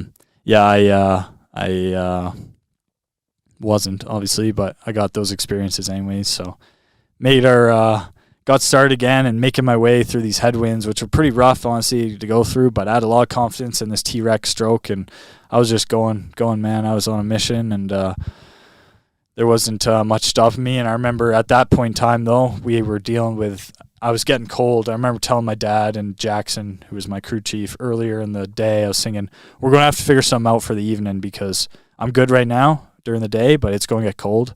And they figured out that they cut one of my thermal wetsuits in half, so it was just a top, and I wore that like a shirt over top of my other wetsuit. So I tried to do the full thing, but it felt like I was in this weird skin, and I couldn't move at all. So they cut it in half. I put the top on and lubed up every single time I ate. I'd put more lube in just through the neck and into my armpits.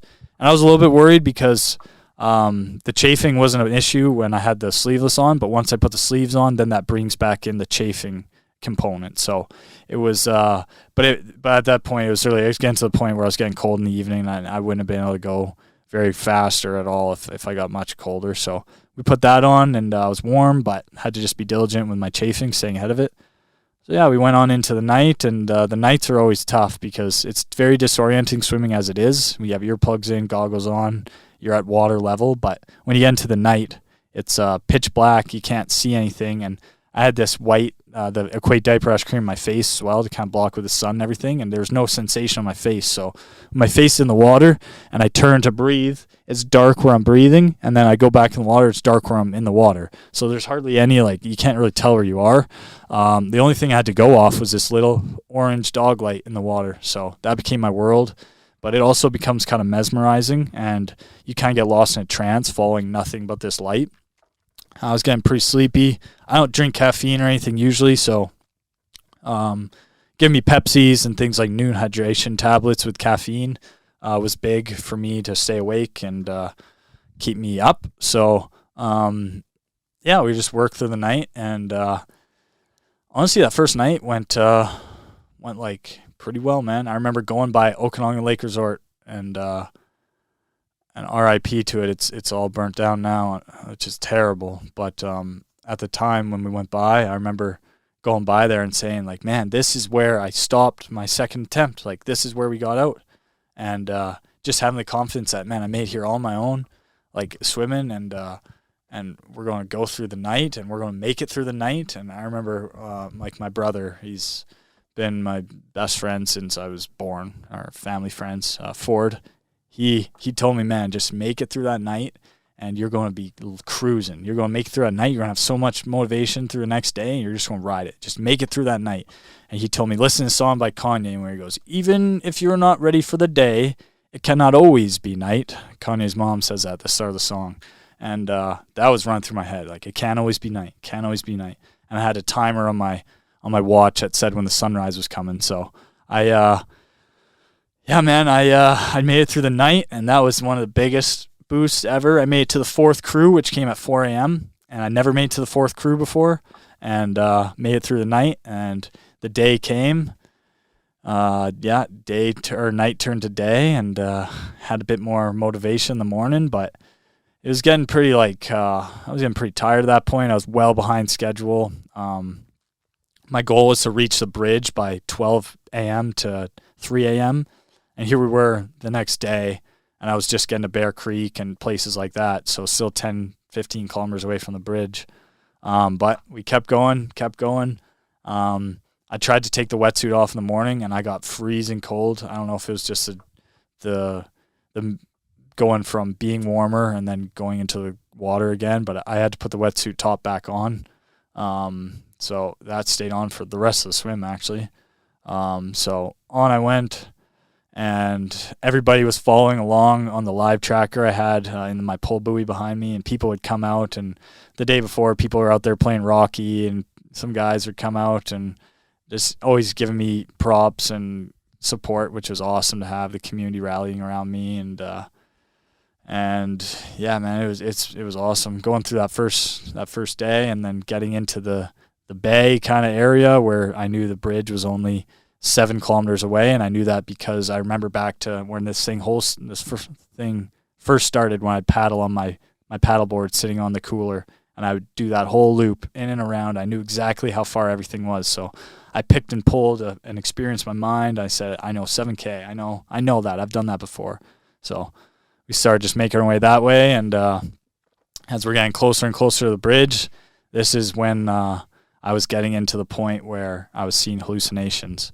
And hallucinations, to people who haven't seen them, are, to me, the best way I can describe it is your brain gets lazy. So it'll see a shape, it'll see colors, and it takes the easiest path to what it thinks it is. So it doesn't want to think too hard. It'll see something, a rock or a tree in the distance, and think, oh, that's a lion, or that's a alligator. And then you think, like, you're there still. You think, no, that's not an alligator. And then you stop and, like, try and center yourself, and you can see, okay, yeah, that's a tree, or that's a rock. But while you're moving and your head's in the water and you're doing all this stuff, you feel like disoriented, very disoriented. So I was seeing hallucinations. I saw like a beaver, Perry the platypus, it had machine guns on his back, and I saw this man in the water. He would stick his head up out of the water on the front of the kayak and then pop back in, and it didn't help that one of my crewmates, Malin, his foot was on the edge of the kayak, and it looked like a hand. So when I saw that head, I was like, oh, there's a hand there as well. And I looked, I'm like, oh, that's just Malin's foot.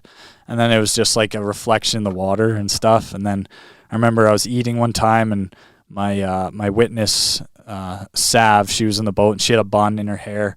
I was saying, oh, we got birds on the boat, hey? And the guys were like, oh, yeah, I guess so. And I'm like, yeah, like, would you guys bring a chicken out or something? Like, what the hell is that? And they're like, what? And I stopped and, like, pulled my goggles up and looked. I'm like, oh, man. Like, I'm losing it, just like, but joking. Like, I was seeing stuff, yes, but I was there. It doesn't sound like I am, but I was still, like, very mentally cognitive as far as knowing where I am, knowing what's going on, knowing the situation, knowing everything. So I just kept working forward, seeing these things and telling my crew members because I thought it was funny and all that. And then we had a crew change right before the bridge. And then I get to the bridge, and I've been thinking about this for so long, man. On that very first paddle I did with Ken, the marathon paddle in the kayak, when I went through the bridge on my paddle, my kayak or packraft the year before when I did it all by myself, And then now finally pulling under and thinking what it would be like to have all these people on the bridge and cheering me, and if people wanted to come out, and maybe somebody would even spit on me. Like, I don't even know what's going to happen, or pour a drink off the bridge or something wild. Like, I didn't know, but I pull under the bridge and see it. I get shadowed by the shadow under the bridge, and I come out the other side and look up, and oh my gosh, man, there they were, people like lined up on the edge of the bridge, and I look to my left, and all of a sudden there's people on the shore there and cheering and everything, and they have signs, and oh man, I was just like so happy to see all the support from the community and everything, and just trying to like take it all in. I remember saying to those guys like, hell yeah, like, thanks, I'll see you guys in Penticton. And then like I remember kept going, and Spencer's like, man, take this all in, like, take this in, bro, you earn this. And then I remember, man, take in how this feels, so awesome, but think of how it's going to feel in Penticton. And Spencer just got like fired up then, and I was just like, let's go. I just had this fire inside of me. I was ready. And then we went up a few hundred meters and stopped for my fueling, my food. And I got so caught off guard by the conversation we had. It was me and my dad, and then Jackson was there as well, at the front of our support boat. I pulled up and was treading water talking to him, and my dad said, hey, Nick, I think we're going to go up to this next point and then call it. I said, like, what? Like, call what? He said, the swim. Immediately I said, no, like, I've been, this has been too much mental torment for me. Like, why do you think we would call it? And they were very worried about my hallucinations. And I had to try and vouch for myself and tell them, hey, I had hallucinations when I ran around the lake. I had hallucinations when I paddled this lake by myself last year. I've had hallucinations many times in my life in doing these things I've done. And if you see them for the first time, they can be scary. But if you get comfortable with these things and know what they are, know you're not in danger, it's not real, your mind's just playing tricks on you, you can accept and make peace with what you're doing. Like, these things are cool to see. It means you've earned it. You went far enough to earn these hallucinations. You've been up for 35 hours at this point. Like, you earned this, man. You got to this point. You earned these hallucinations, which is a funny way to look at it. But that's how I looked at it. They looked at it as you can fall asleep in the water and drown. Your mental isn't there. But I remember having a conversation with them saying, do I seem mentally unaware? Do I seem physically unaware? And they said no. And they said, okay. I said, if you get to the point where I can't move at all in the water, I don't know where the hell I am, yeah, you have the ability to pull me out. Okay, I respect that. But I'm not leaving the water now. And there was nothing that was going on. They literally would have had to come in and pull me out of the water because I was not leaving the water then. I told them I'll have buddies that will come and we'll take the kayaks and go. And I know I have friends that would do that for me. And then my crew was saying, no, like, we're not leaving you. Of course they wouldn't. They're the best people ever. And they said, okay, let's do this thing then. I said, yep. I just went right back into the water, man. Just put my head back in and started paddling towards the next point. And I think that they were thinking before the bridge that we'd probably get to the bridge and call it because it's a big milestone. I've never made it there before. And here I am making it to the bridge. And it's gone longer than we expected already. And then call it. But at that point, it was like, no, we're going, which then led to some new challenges for the crew. Because I had set up crews up until 48 hours in the swim, but at the pace I was going and where I was halfway. I was 56 kilometers in, had 50 kilometers left. It was going to be an extra day, so we had to get more crew, and I left it on the crew members. I was trying to give some help with that, and they said, man, just focus on swimming. Like, that's your job, swimming. I said, all right, say less, I'll swim. And they took care of the rest. So we started going up towards a point, and at that point we moved to keeping me to kind of a schedule. So we did 500-meter repeats with like a 1-minute break. And that kind of gave me some pace, gave me something to look forward to, like working hard, then a break, get some Gatorade. Working hard, a little break, get some water. Working hard, a little break. And we did that for an hour, and I had my food, and then we just keep doing that. At this point, I got to the point, you kind of go around, you go through the bridge, and you're sticking along the shore there. And I'm just 100 meters away from the shore now, 100 feet away from the shore. And some other swimmers came out and were swimming with me for a bit, and it was pretty cool and doing these repeats. And one of the 50th Parallel Winery, the owners came out in their boat, and they said, we're the ones that put you over your goal. And at that point I realized man, we raised $10,000 for CMHA already. That was my goal, 10 grand. And here we are, we're not even done the swim, and we're at 10 grand already. And I remember they gave Spencer a drink, and he shotgunned it. And I was just like, oh, buddy, save one for me after this swim. Like, let's go. I was just fired up. And then, yeah, we just kept up with that pacing. And it was starting to get a bit darker at that point. But we went by, I think it was Green Valley Bible Camp or some camp like that along the water there, and I heard like some chanting. I pulled my head up and I heard, go Nick, go Nick, go Nick, and look on the shore. There's like 100 of them on the shore.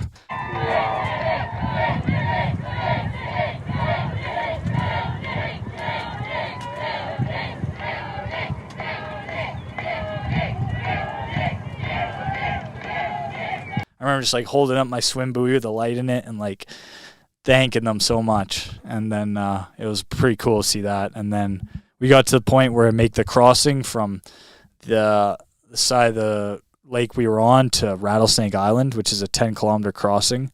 And I've done it before, done it with my dad. My dad and I swam the bridge to Penticton just before Penticton in a practice swim 2 years ago. And I know what it took, and I know I paddled that before and everything, so I knew what it was. But at this point, it was dark. I've never done it in the dark. So again, trusting my crew, and we started heading over that way, and then we got into some massive currents and winds. And I remember at one point I swam for 2 hours, and I looked, and they showed me where I was on the map, and I was like, holy man, we haven't moved at all. Like we did like a few kilometers, but it was like I swam that hard. Like I was swimming hard, man. I was swimming freaking hard, and we barely moved. I was like, holy man, like we're going to have to figure something out here. Like, should we go in to the other side of the lake and then up? It would add a few kilometers, but should we do that? And they were saying, no, we're going to go north. So it'll be higher, and then the current's going to kind of pull us into Rattlesnake Island. And I remember at this point, I was, going into my second night. At this point was literally when we were supposed to finish the swim and get the record. And then the record time passed. So that means we're over 41 hours in the swim at this point. And I remember just like kind of arguing with them and being like, man, I've done this. Like I've done this a couple times. Like that's going to add way more time. Like that's not the most efficient route. And then we kind of started butting heads and they're like, man, just like trust us. Like, and then I remember at one point I got so sleepy I kind of dozed off and went underneath one of the pontoons on the boat. And my dad was, get in the boat and like come take a rest. Like you did something dangerous. I remember telling him like, no, like I'm not getting in the boat. I'm not like, I want to keep going. And I remember just arguing with them, and like they were getting my food ready, and I just started paddling off into like the darkness and feeling like I knew where I was going, but I was so disoriented. Like I didn't, when it's nighttime and you might have a little light, like 3 or 4 kilometers on the shore, somebody's porch light.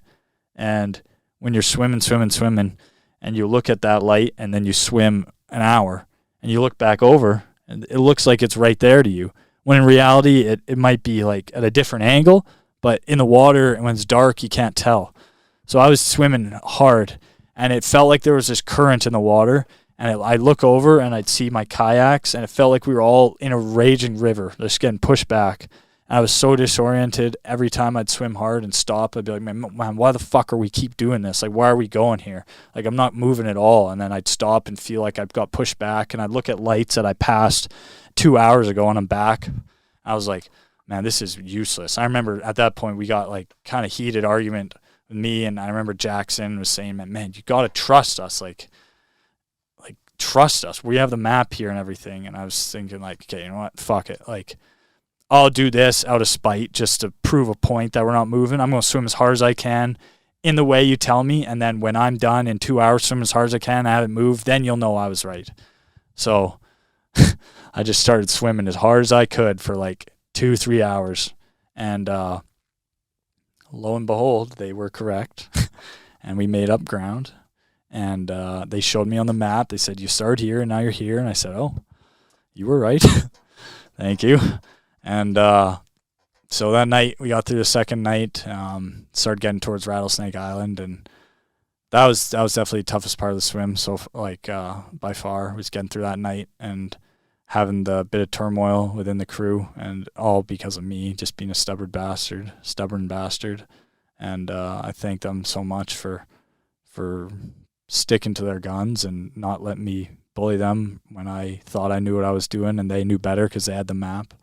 When I did this stuff, when I was paddling, I had the map in my hand, so I could definitively say I know where I'm going. When in the water, I didn't. So they were correct, and yeah, that's 100% on them to get me in the right way, and they did that, and I'm forever grateful. So we started making our way towards Rattlesnake, and the night turned to day for a second time, and by this point they had started bringing crew members out that I hadn't even met before, but friends were bringing friends of their, like friends of friends out and meeting people for the first time, and had some pretty solid people out there helping. And I remember one of our crew members flipped the kayak. He lost his phone. I was thinking, oh man, like you weren't even supposed to be out here. You flipped it and you lost your phone. Like I felt so bad. And yeah, it was funny though, because one of our crew members, I was paddling, and everybody else, if I started going off track a bit, they just like tap the water or something and say like, hey Nick, go this way. And I remember it was Blake. I had never met him at the point. I knew him from online, and I was going the wrong way, and he slapped me on the head. He said, go that way. I was like, oh, nice to meet you, man. Like, holy. It was funny, and yeah, he's a great guy though. And started going towards Rattlesnake, and made it to the point where you go through the little kind of laneway in Rattlesnake, and yeah, we started going through there. Made it through there, did a live on the other side of it, and then live video on my Instagram. And then I remember at this point, apparently the crew was pretty worried about my safety, and they were talking to some doctors and stuff. And because at this point we're getting into uncharted territories as far as what I was expecting, and honestly what many humans have done. Like there hasn't been that many swims of getting up into the 60 and 70 hour ranges. So yeah, it was definitely nerve-wracking for them, because they were thinking that I might just drown with my head in the water. But I felt super confident in myself, again, coming from these scenarios that I put myself in before, that do have my life in legit immediate danger, that I could hold myself and account for myself, and if anything were about to happen, I would swallow my pride and let them pull me if there was a dire situation where organs were failing or something like that. But that wasn't the case, and we were safe, and everybody was. We had first aid people on board, and we had life jackets and all that stuff. So we kept on keeping on and started rounding that bend around, and then as soon as I got around that bend, it's the final stretch. It's a big final stretch, but nonetheless the final stretch, 30 kilometers long, all the way from that corner point by Rattlesnake area into Penticton. There's a little jetty kind of that comes out so you can't really see the edge of Penticton we're going in, but I could see the other edge of Penticton, the beach. So it was literally like, man, I got a straight shot. Like, I've done this before. We're going to do it. Like, this is legit. We're going to do it. By this time, it was the second morning, probably actually second afternoon by this point. And this was always worrying to me if I got a headwind at this point. But it was a tailwind, and it was pretty awesome. Big thing with tailwind is when you're eating and in the water, you're actually moving towards your goal. As opposed to a headwind, you have to force to stay where you are just while you're eating and stuff. So it becomes more work. But something that people don't realize while you're swimming is if you're running or you're cycling and you stop at an aid station or something during a race, or you can fuel up by sitting. So you sit down and you can fuel and you can have a rest. Whereas when you're swimming, if you stop swimming, you drown and die. So to eat, you have to tread water with just your feet, holding your head up, trying to eat while waves are hitting you, and you're trying to breathe. And you know the old saying, don't eat half an hour before going in the water, where I was eating every hour in the water. And you have to get used to eating in the water, and that comes into my training before and knowing what I could eat and everything. And it's a lot of fast-acting carbohydrates.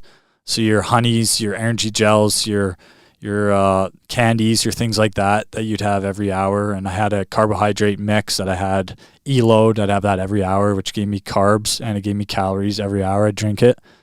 And then every so often, probably every 2 hours or 3 hours, I'd have kind of a substantial meal, maybe like some Annie's mac and cheese.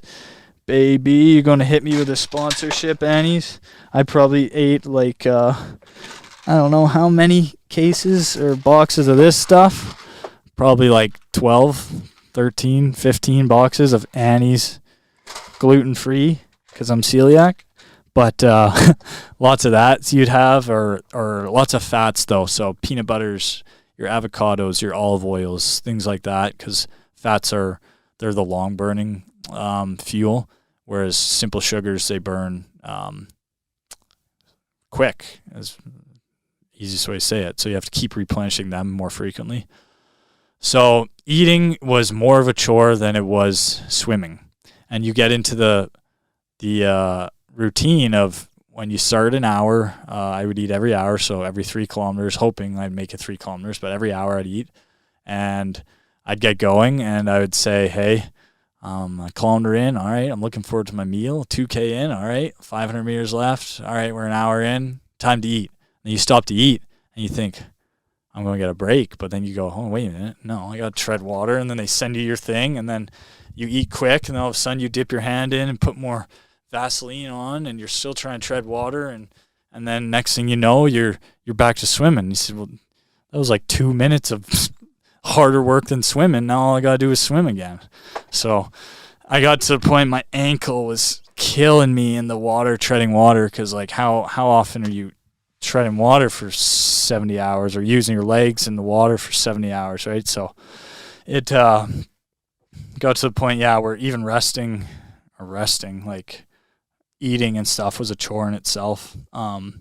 So we kept going down the lake, make my way down.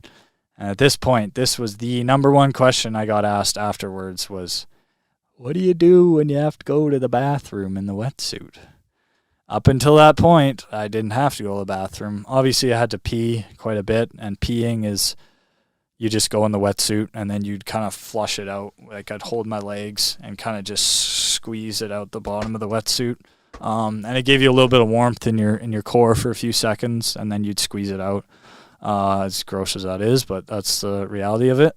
And then having to go number 2 did not have to happen until I got to the 3rd day. And then the reality of it is you would zip down the wetsuit, and I kind of pulled my half ass out, and in the water, kind of with the wetsuit over my shoulders, and you go in the water, and there's a naked man in the water, and then you pull it back up, and it is a pretty gross feeling, and I don't recommend anybody do it, and I hope they didn't get that part on camera, but it's a reality of doing stuff like this. Kind of anything that has to get done gets done, right? So it doesn't really matter. You focus on the task at hand. And at this point, I was at the point in the swim where it didn't even feel like an event anymore. We're on the 3rd day now. We're getting to around the 60-hour mark. And this was my life now. This wasn't an event. This was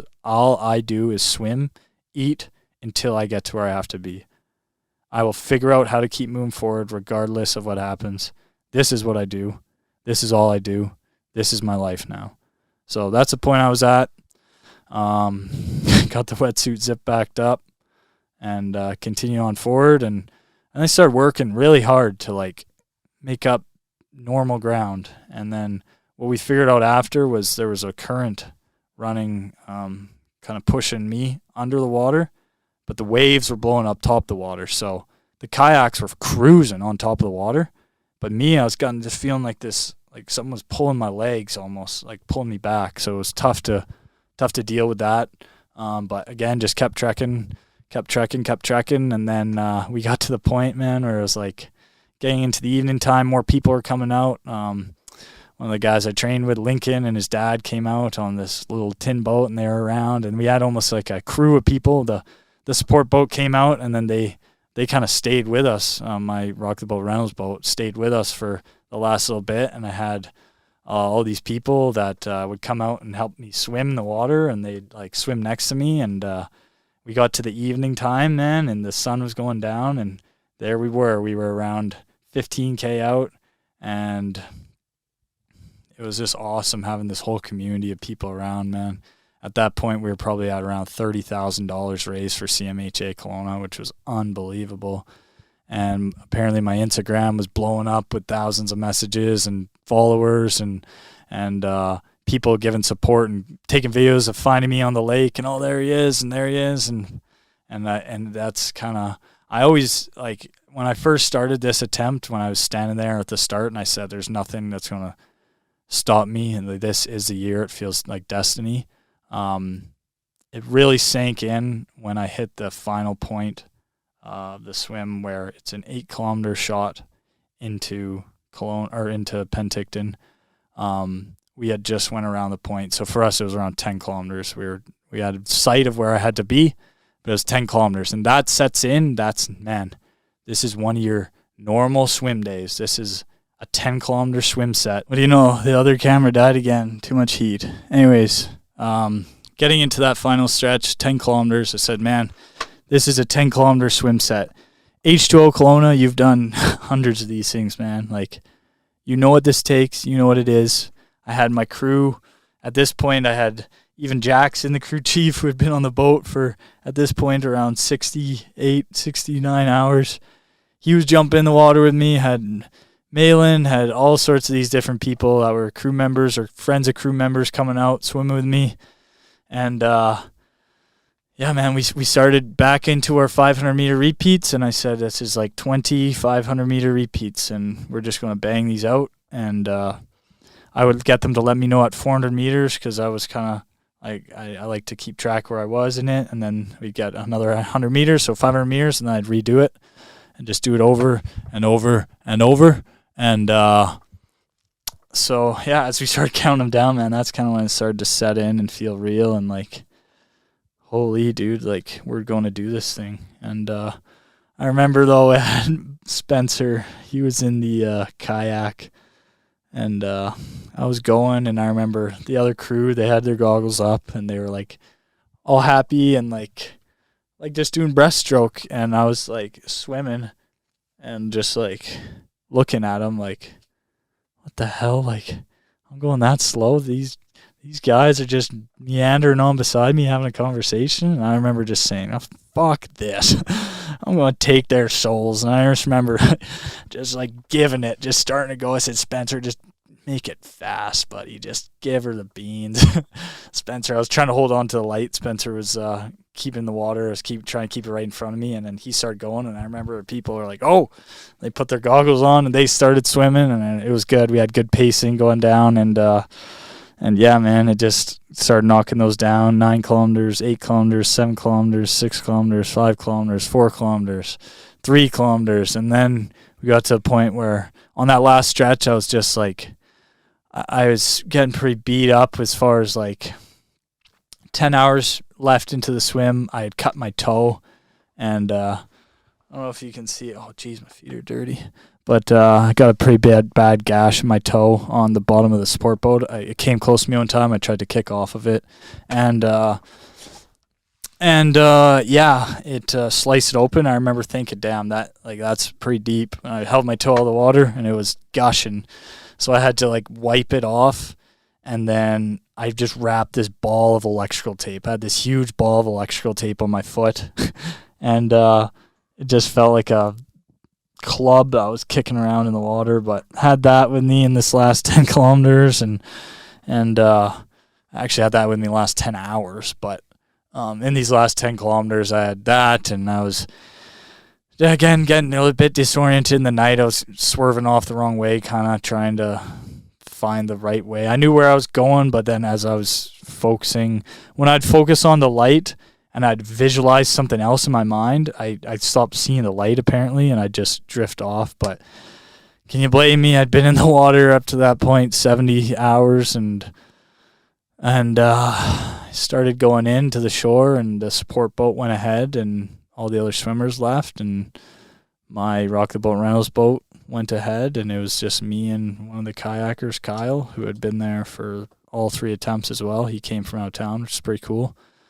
And yeah, man, we got into this last kilometer, and I remember him saying, "I'm gonna take you in, buddy, and let's do it." And we're aiming for that SS Sycamoose at Heritage at the paddle wheeler there on the beach. And I remember seeing the police there and an ambulance, and starting to hear cheers in the crowd, and coming in, man, it was it was something that you picture in your mind thousands and thousands of times every single night while I was in the cold in my bed and like trying to get used to being in that cold. Every night when I would do that, I would also think about the finish. Right before I went to bed, I'd think about the finish.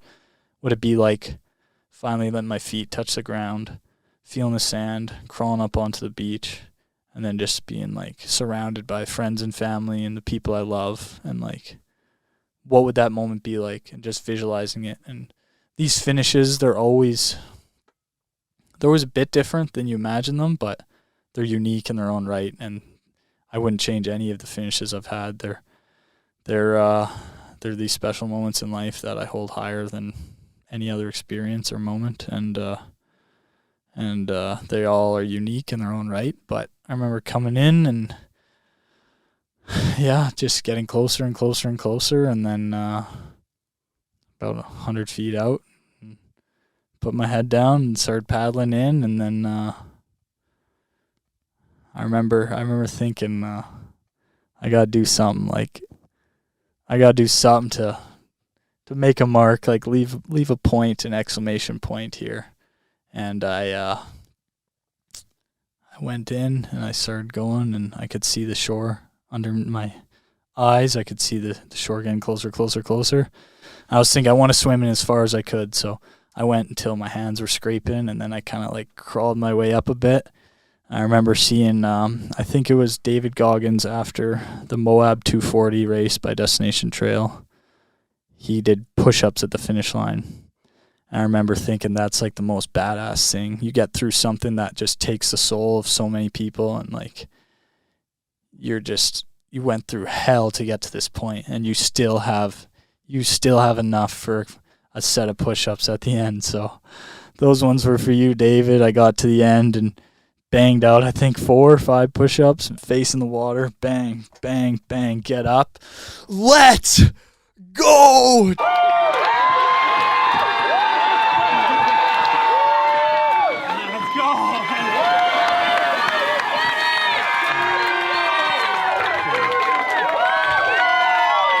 Just so happy, elated with just all these emotions, and pulled my goggles off, and like police car and ambulance, and there were people there, and just disoriented, and I was just trying not to face plant. I was like getting up and just fell forward, and oh man, though, it was like I imagined that moment so much, and then all of a sudden there it was. And I was covered in all that white Equate diaper rash cream, and just like way over my time, like 71 hours and 12 minutes, man. And my goal was 41 hours. So we were 30 hours over, and went through all these moments up and down. And like I said, man, that's the reason I do this stuff. My why is, on normal life, you go from the 0 out of 10, you go from the 4 to a 7, I'd say most days are. But on that swim, man, going through that night when it was brutal and I was fighting with my crew and I had like no faith, that was like a 0, bro. That was terrible. And and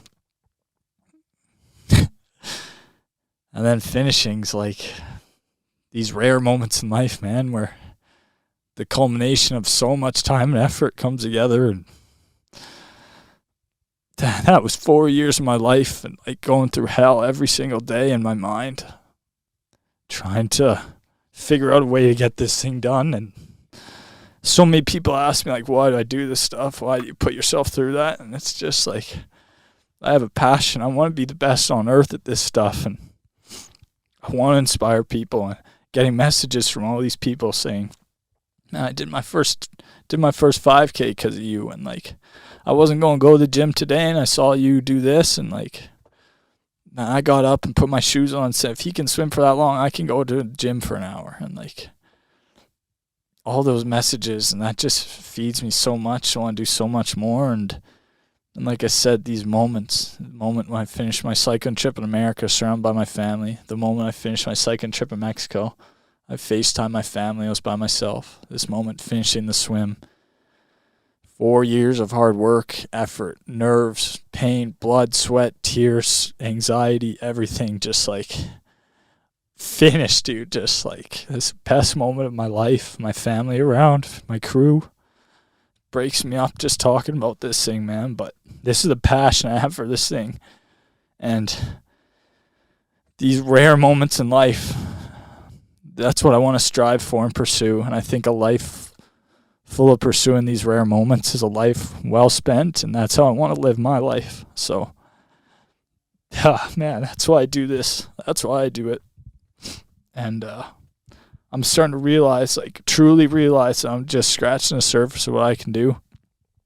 And I have a hell of a lot more in me, and I like to think of this name of this podcast, and the thing I live my life off is Comfort Breeds Complacency.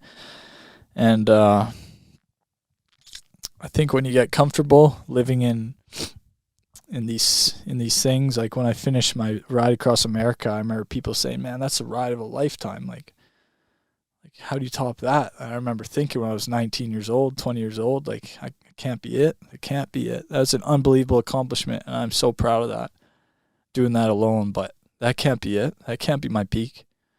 This is just where I'm starting, man. I cannot get complacent. I know getting comfortable and living in that back in the day, the back in the day guys, the guys who talked about things they used to do, that's it's not who I want to be. I want to continue to do things. I want to continue to push myself. I don't want to get comfortable. So, of course, celebrate it. Of course, take time, appreciate it. Appreciate what you've just done, what we've done, the community. We raised $42,000 for CMHA Kelowna, 71 hours, 12 minutes. Pretty unbelievable, man, but I know myself, and I know I'm going to enjoy this one and heal up, which I'm still doing, and reflect on it. And I think I heard some wise words lately that you don't learn from experience, you learn from reflecting on experience. So, and that's a good example. Has anybody made the same mistake twice? Probably yes. Then you don't learn from experience. You learn from reflecting on that experience. So that's what I'm doing right now, talking to all you. Like, I appreciate each and every one of you that supported me or that is here listening to this and made it through whatever 2 hours of me rambling on shirtless in the school bus. But it's pretty unbelievable, man. And I'm just starting to realize I'm just scratching the surface of what I can do.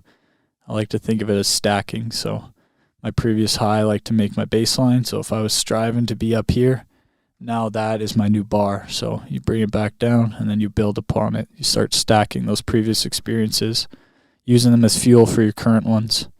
That's how you grow. That's how you strive to be better. And yeah, man, I remember just taking some photos with my friends and crew, and all of a sudden it was just kind of done. Like I gave a little speech to the people that were there. Hopefully I could get my words out right. I gave a little interview, and I remember Spencer and Ken were on my boat, the Rock the Boat Reynolds boat out in the lake, and they couldn't come into shore because the boat can't go in that low. It's not a pontoon or anything, it's an inboard surf boat. So they were out there, and they were blasting Big Booty Mix 23, which is a mix that we all listen to. And I was trying to do an interview with the news or something, and I just hear it in the background. I was like, oh, I love these guys. I love this crew. I love this community, man. It is unbelievable. And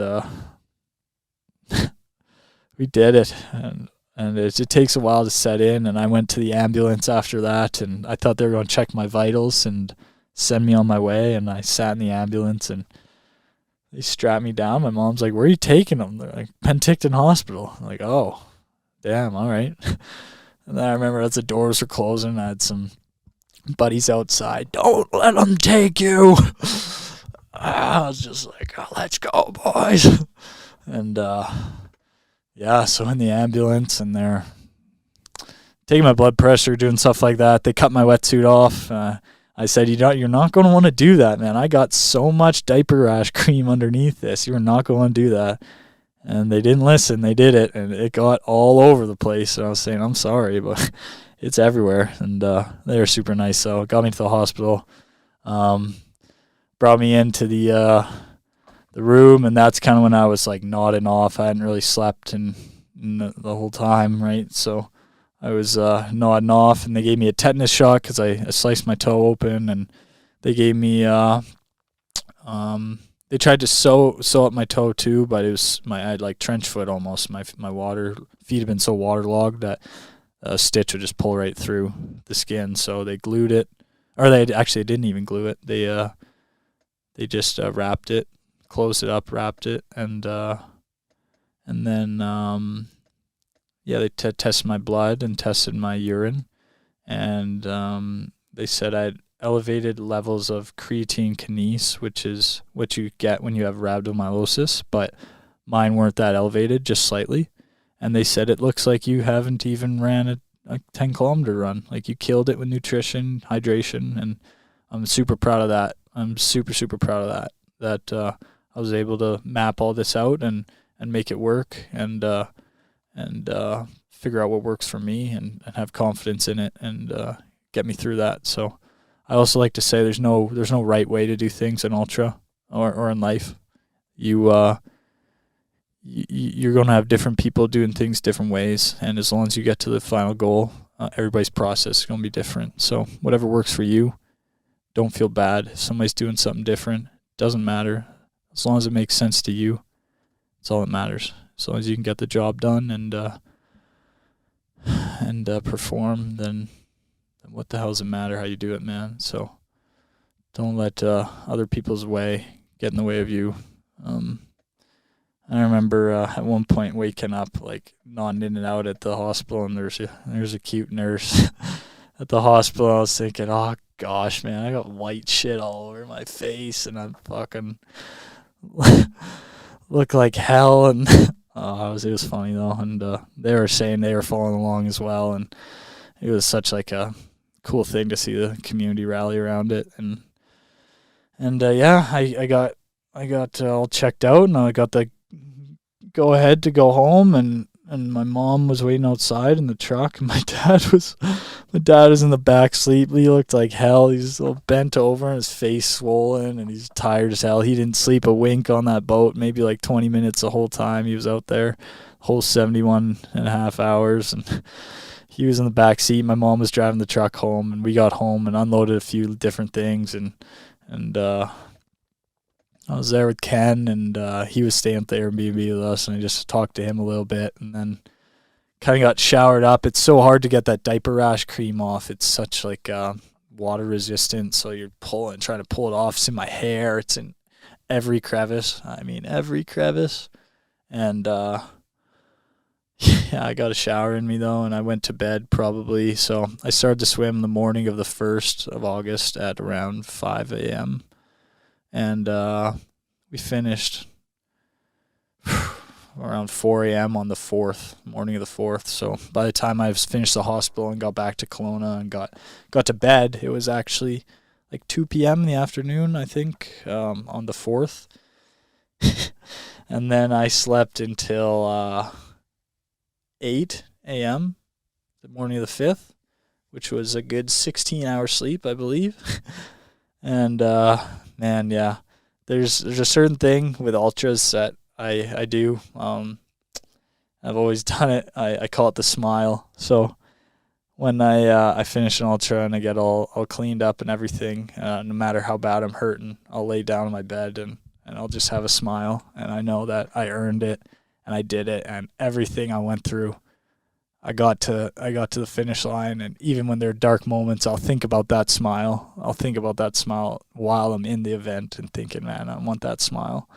And I had that smile in this bed. Yeah, boy, was I hurting. All my ankles messed up, and my shoulders, and my lips got completely sunburnt, and they took over a month. They're still healing now. They got like completely destroyed from the sun, and yeah, I got a little bit chafing in my shoulders, but nothing terrible compared to the first year. And but that smile is something I work for, man. I earned, because there were those 2 attempts where I didn't get that smile, and I went back to bed, and it was pretty terrible, man, trying to wash that shit off me when I was in such pain, and both times. And my mom's there, and she was being supportive, but obviously heartbroken for me, and like getting that smile meant a lot. So got that smile, and then I woke up, and I don't know, we had some friends over at a house that evening, and had a little bit of a crew get together and reminiscing, and that's so fun to do, and everybody's telling their side of the story, and there's bullshitting back and forth and this and that, and it's all good laughs. And then I remember we went downtown and had a couple drinks downtown, and people are noticing me down there. You guys swam the lake? Didn't you do that a day ago? Yeah, buddy. What the hell are you doing out here? Celebrating. We earned it. And yeah, just like, I don't even know how they would recognize me. I had all this stuff on my face, and but good on them, I guess. And yeah, man, it's just been awesome, and all the news articles since then, and the interviews, and all the support from everybody, friends and family and strangers and everything. It's been pretty amazing. Like I said, main things, that support for CMHA Kelowna, and raising $42,000, which is pretty amazing. And they said, I visited their headquarters, and they said it's going to go to youth homelessness and mental health, and giving these kids a place to live that don't have housing and all that. And I can't thank everybody enough for who donated. And I was having a little chuckle. It's like it's going to youth homelessness and kids without housing, and I was like, I live in a school bus. I don't even have a house. But no, I was like joking around and kidding, obviously, and it's going to go to people who really need it, which is awesome. And I couldn't be happier that I was able to help in this. It was all the people donated and did the work that way. So if me putting my arms above my head for 3 days straight is what it takes, then I'm happy to do that. It means a lot that people care and want to help the community and everything. So I couldn't thank everybody enough. And since the swim, we're 3 weeks out now. It took me a little bit of time to get back into things, and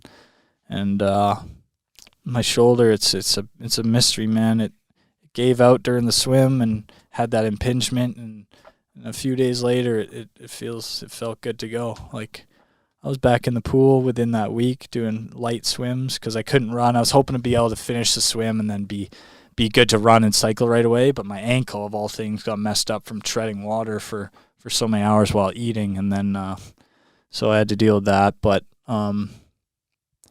yeah, I've been just nursing my lips. My lips have been pretty messed up, and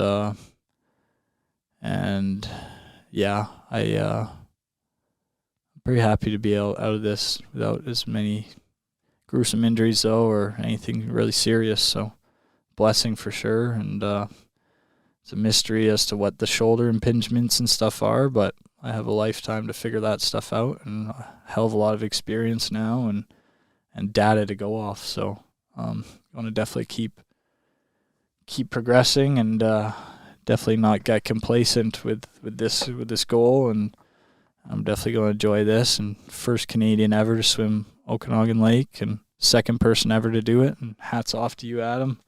You're a hell of a man for doing that in 40 hours, 57 minutes, 11 seconds. So utmost respect to him and his crew. That's amazing, and I'm proud to be Canadian and to get this done on home turf. And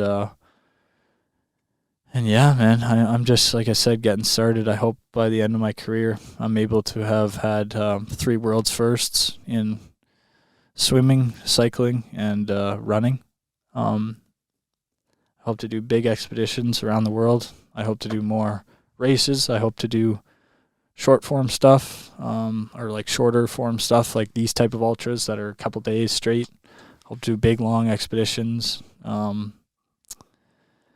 the water, desert, jungle, Arctic areas, like cold areas, winter, everything, man. I want it all. Like I said, I want to be a conqueror. I want to show people what a human is capable of, and I want to prove to myself what I'm capable of. So stick around for the journey. If you haven't already, follow me on Instagram at NPAdventure.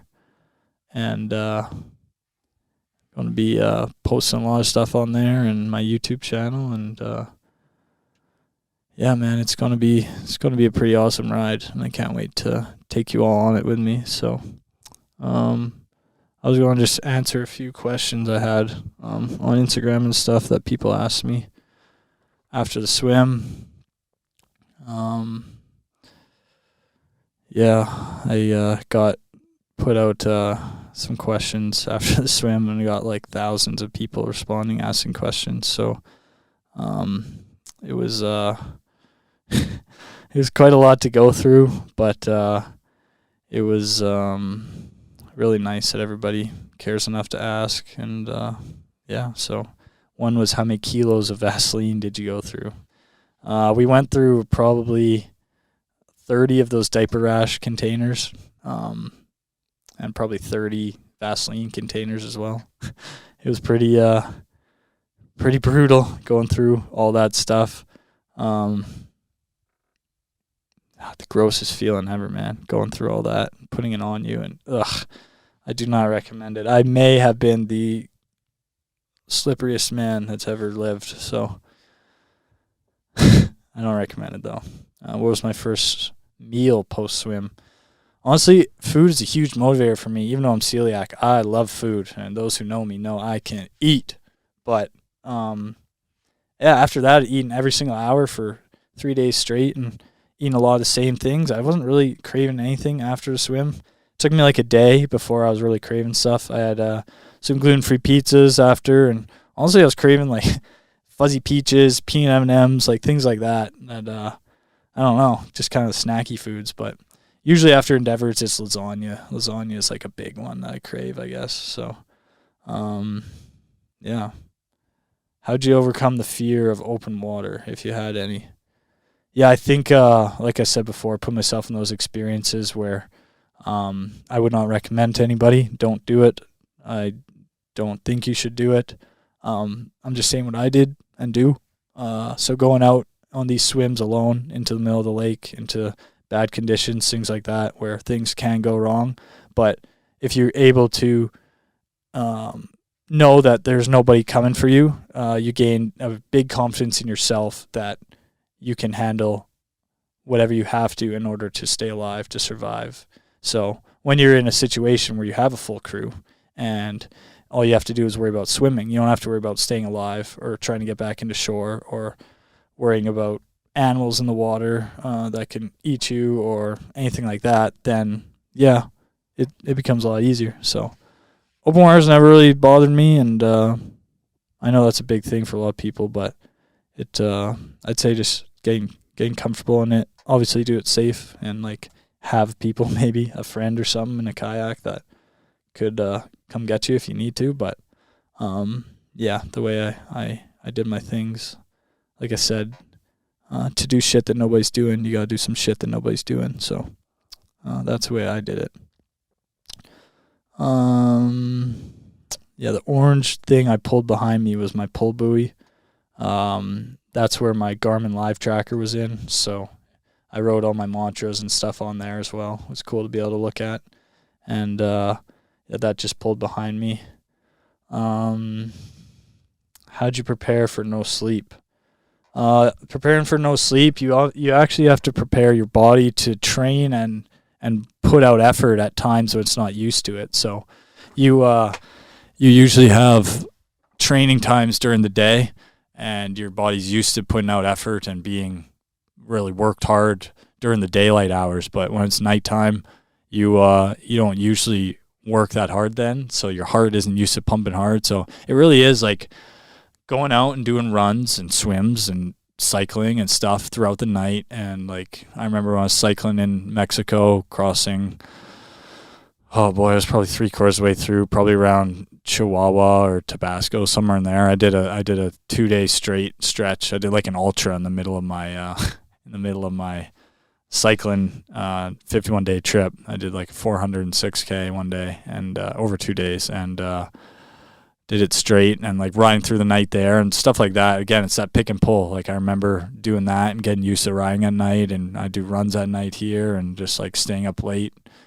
working on things or with friends or whatever. Just like you don't think these things are helping you, but they are, man. Everything you do helps if you incorporate it right, if you take the right mindset to it and learn to reflect on it and make it work for you. So that's kind of how I prepared for no sleep.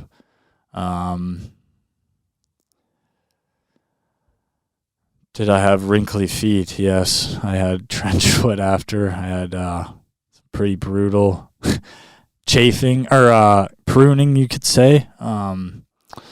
Yeah, I was I was probably, as well as the slipperiest man alive, I was probably the wrinkliest man alive. How many people were on the support boat? We had my dad and Jackson were out there the whole time, so they were crew chief and assistant crew chief.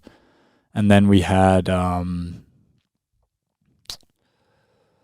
3 kayakers that would come out each time. We had the witness out there, a videographer. So at any time there was probably eight-ish people on the boat. And my original crew was around 18, I think, and then I think 18 to 20, and I think we ended up having 25 people total come help out with everything. That people I didn't know that came out at the end and stuff like that. So yeah, it was nice to have all the support from everybody and have a crew out there that you could really count on in the last hours and everything when things got really tough. Yeah, I think I'm trying to think of what else we have here. I answered most of these questions. Did I meal plan before or just eat? Did you meal plan or just decide what you felt like eating as you went? No, I definitely planned things out. Like I said, in previous attempts, I had a lot more stuff that I felt like I got too cluttered eating, like a different thing every time. So I stuck with the E-load mixture every hour on the hour for carbohydrates and electrolytes and just getting calories in. And I drink that every hour. Then I'd add simple sugars, so gels, fuzzy peaches, peanut M&Ms, honey, things like that, granolas, stuff like that. And I have kind of bigger meals like pasta, potatoes, peanut butter. I love peanut butter. That was a big one. Almonds, avocado, olive oil. Yeah, and I'm celiac as well, so that was a big thing. Like on the boat, if people were eating non-gluten-free food, they had to keep it separate from mine because the last thing I needed is to have celiac pains and reaction out there in the water. Yeah, I think that was mainly it for the food. Who's your idol? I'd say my dad definitely is like probably the biggest person I look at as a hero in my life. My parents. Yeah, my dad's done a lot of things in his life that I know he was in situations where he had to make make work in the situation what he had, and I think I learned a lot from that. And he's a self-made man, and yeah, he's still ripping triathlons at 75. And when we were doing the practice paddle a couple of years ago, it was the hottest day in Kelowna history. It was 46 degrees Celsius, and my dad was out on that kayak for 17 hours with me, and just trucking along, getting it done. And he's been with me for all these attempts, and he rode with me on my last day of my America trip, because he rode across America when I was just before I was born. And yeah, my dad's definitely the biggest hero, and my mom as well. She's been there for a lot of these tough times and helping me get through stuff mentally, and working on talking through and learn how to handle my emotions and everything, and that comes in handy in these ultras. So yeah, they're definitely my biggest supporters, and all my friends and family as well, and my sister and Dave and all them, and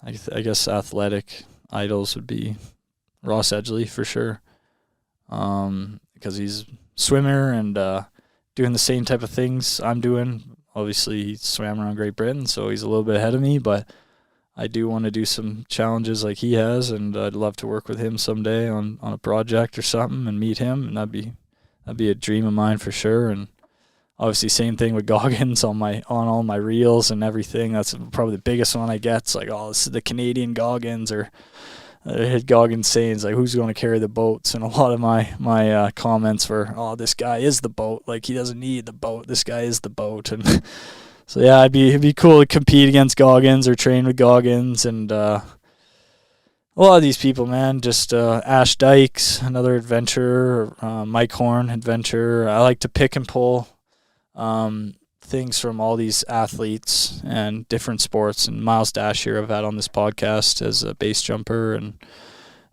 Courtney Dewalter, ultra runner, and all these people. I'd like to pull the best aspect I think of them that could help me.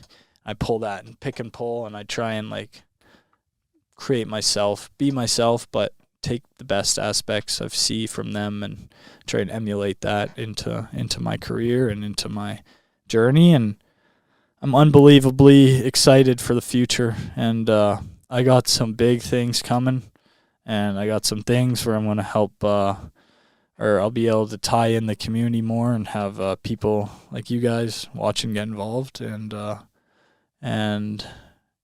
yeah, this is just the beginning, and I'm stoked. I'm 25 years old.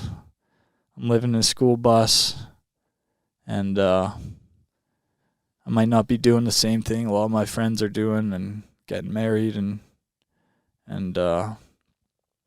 locking down a job and stuff like that, but I'm following my heart, what I think I should be doing right now. And if that means I have to live in a school bus to do it, then you're damn right I'm going to do it. So I'm just happy, man. I'm grateful. And it's a big weight off my chest to get this thing done. And I'm probably rambling on now, getting on 3 hours of this podcast. But I was happy to be able to do this and get this all out here and to you guys. And just to put maybe some visuals that aren't iPhone photos and stuff to this swim. We are making a documentary with TMS Productions. I'm not 100% sure when that will come out yet, as we have multiple terabytes of footage to go through over 3 attempts over 4 years. So it's a big thing to go through, and it definitely will take some time, but we're going to get it done, and I'm going to keep everybody updated, and I'm ecstatic to be able to show everybody this, and hopefully it gains some traction, and we can move on to bigger and better projects that inspire even more people. So I thank you guys for watching. This has been Comfort Breeds Complacency, episode 10.